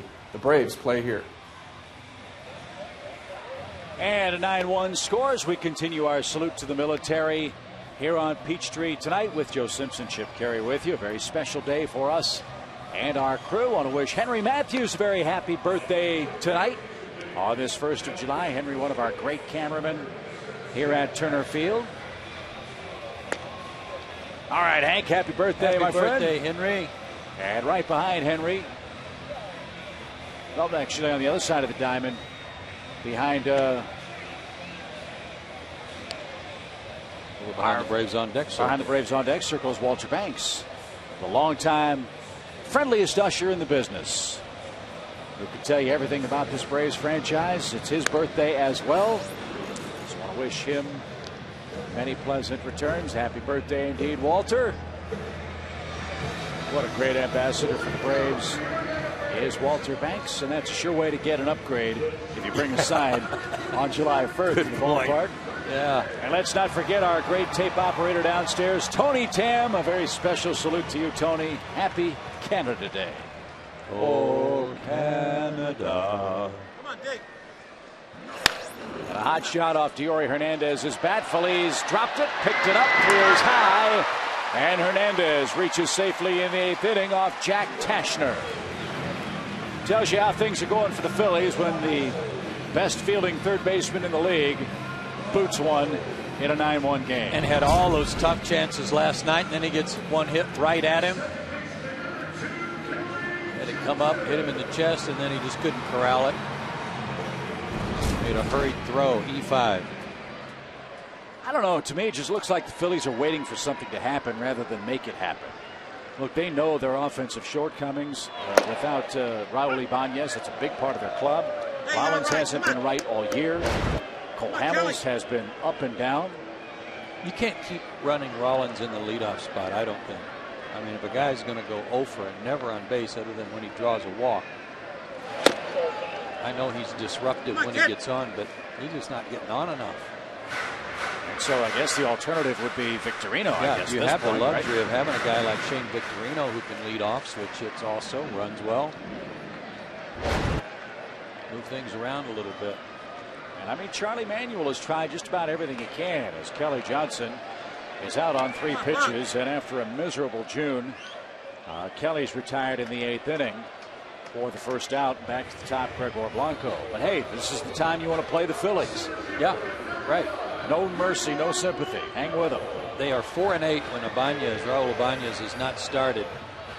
And they were 8 games over 500 when he was in the lineup. So he does make a difference.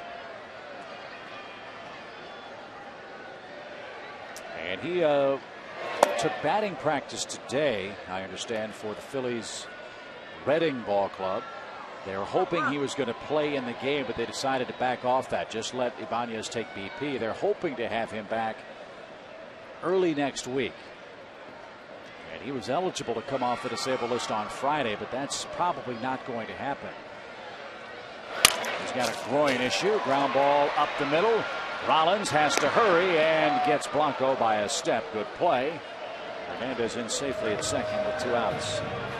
Jimmy's going to get dizzy tonight. Yeah. He's had to make so many plays up the middle and do that 360 spin. Well, at least his offensive woes have not affected his defense. No, and see, they can't, like I said before, they don't really have any options for somebody else to play shortstop, and certainly nobody that can play the position as well as he can. He's former Gold Glove winner. So take some pressure off of him trying to get on base, move him to some other spot in the lineup, but do it after you leave Atlanta. Yeah, we don't want him to figure things out until they're long gone. In this particular series, Braves won in extras last night. Chipper said in the paper to lose that game would have been devastating. Instead, it was energizing. The Braves came out tonight and absolutely pummeled Cole Hamels tonight. And that's not easy to do. Everybody in the National League East within the division has a winning record except for Washington. Philadelphia 19-13. The best record belongs to Florida at 18-10. 18-12 for New York, and the Braves are 13-10. They've played fewer games than anybody else against their division rivals.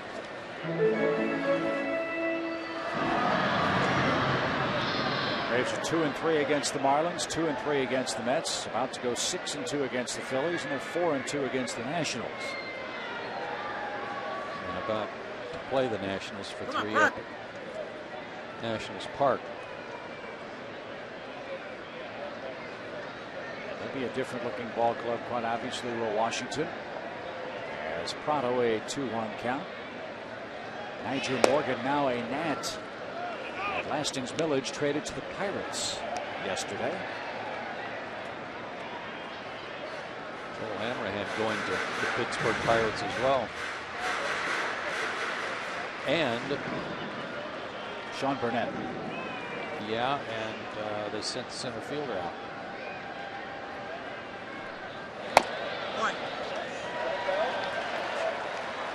Elijah Dukes. Elijah Dukes got sent out. Really? Yeah. I didn't see that today. You know, Escobar is going to pinch hit now for Chris Medlin in the 8th inning. Prado on base for the 3rd time in the ball game. Also, former Brave Ryan Langerhans is back in the big leagues. Yeah, good for him. Seattle picked him up, and he is with the big league ball club as the Mariners are playing in New York with the Yankees. And New York winning that game 2-1 in the fifth. 2 more Yankee home runs, not surprisingly, and that's got to be a cause for concern.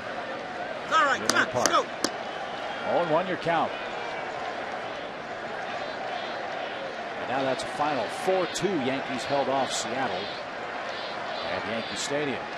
Tough road trip for the Mariners. After New York, they go to Boston. They started in LA with the Dodgers. Ground ball foul past third. And it's 0-2. We'll keep an eye on Escobar here. If he puts the ball in play, see how he's running. It's the upper right side of his leg, the hip flexor, that was bothering him.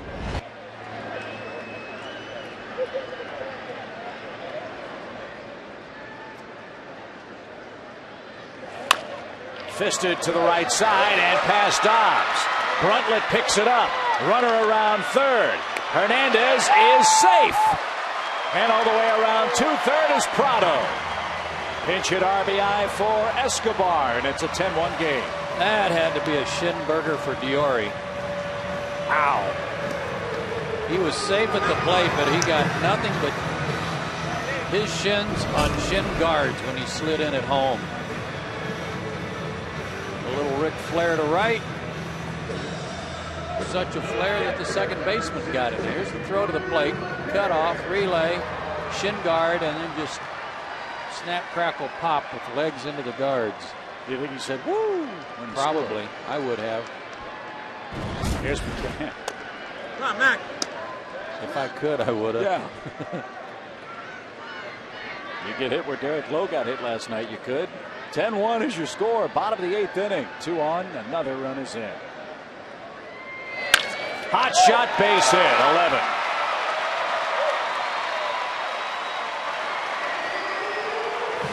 Two RBI night for McCann. And you know Vasquez is saying, all right, boys, this is great. Save me a couple tomorrow. And Charlie Manuel, all he can do is sit and stew and wonder what's happened to the defending world champions. 33 RBIs for Mac. He breaks out of it tonight with a couple of hits, a couple of RBIs. 2 for his last 3 after being 0 for 14.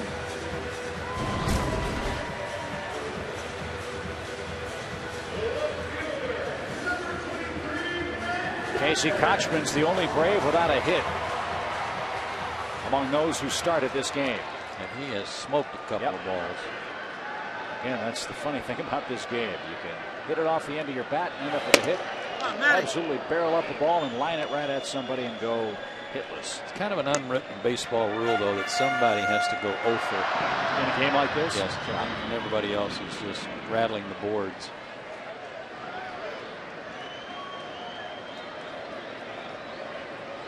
Matt Diaz a 3-hit night.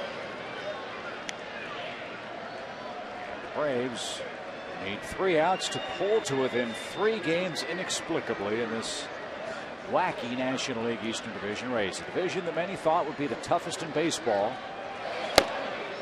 has not been that. It's been a lot of bad news Bears baseball on the top, in fact, in front of all the teams. It may turn out to be the toughest race because of the what we will call parity. Yes, yeah, with an IT or an OD. Yeah. Take your pick. 1 ball, 2 strikes. Come on, Matty. Does it hurt baseball that there really isn't a great team anymore? I don't think so. No. I don't think so. I think the Yankees and Boston, and in some respects the Dodgers, have the wherewithal to create a great team, a single great team, but just because you spend a lot of money doesn't mean you're going to have that type of ball club. And that's, to my point, how do you know how good you are if you're not one of those 3 teams? As Diaz swings through it, and that's the question that every general manager has to ask in 30 days from today. That's the non-waiver trading deadline, but we'll talk more about that at a later time. It's all Atlanta tonight. 11-1 your score.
What do you mean?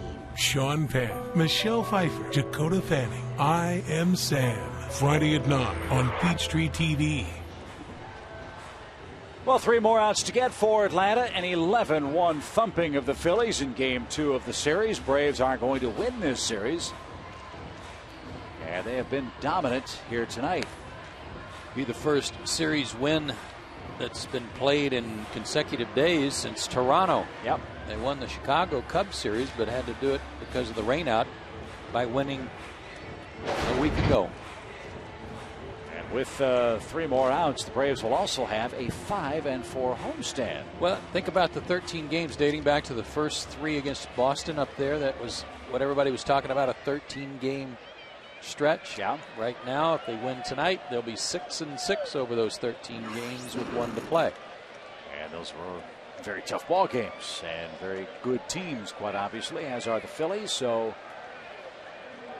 maybe indeed the Braves are getting themselves on a roll here on July 1 as John Mayberry starts off the Philadelphia ninth.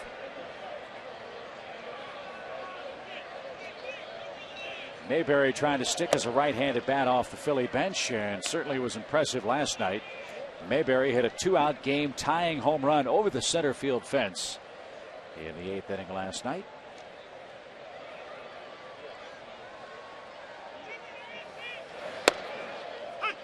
Yeah, that was very impressive. Off Mike Gonzalez in a 3-2 game. Tied it up. The next pitch, Felice put him ahead by a run. But give the Braves credit, came right back against Madsen, Romero, and Chan-Ho Park to get it done in 10 with Martin Prado's game winner in a 5-4 Braves final. And another big night for Prado. Scored 3 runs. He's knocked in 2 and has 2 more hits.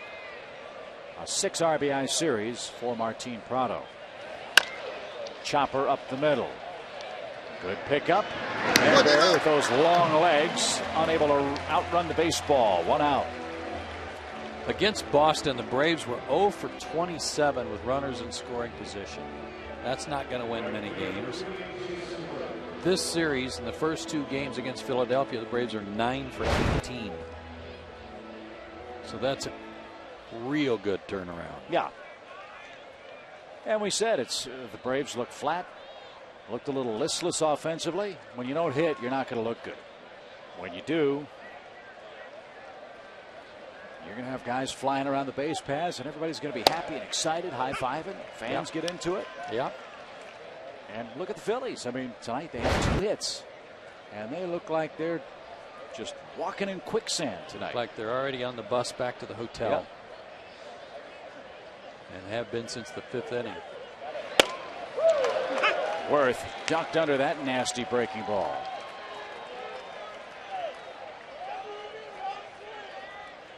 You hold that club to 2 hits, you're doing some pitching, folks. Yes, sir.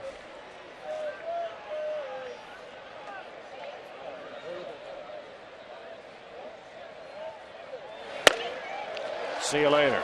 Worth overpowered that at 95 miles an hour. It looks like Manny's getting his strength and his confidence back after that flu bug of a week ago. It's taken the guys a few days to shake that off.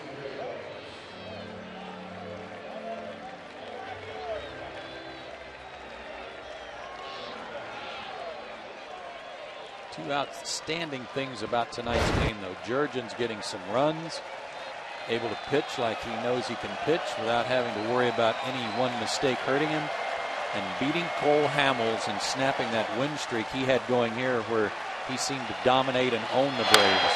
A little scribber off the bat of Dobbs should do it. Prado to first. Braves a winner 11-1. They 2-hit Philadelphia and win the series and have a chance to sweep it and pull to within 2 games of the division lead with a victory tomorrow night. Boy, from stem to stern, an impressive Atlanta victory, and we'll recap it for you tonight on Peachtree TV right after this.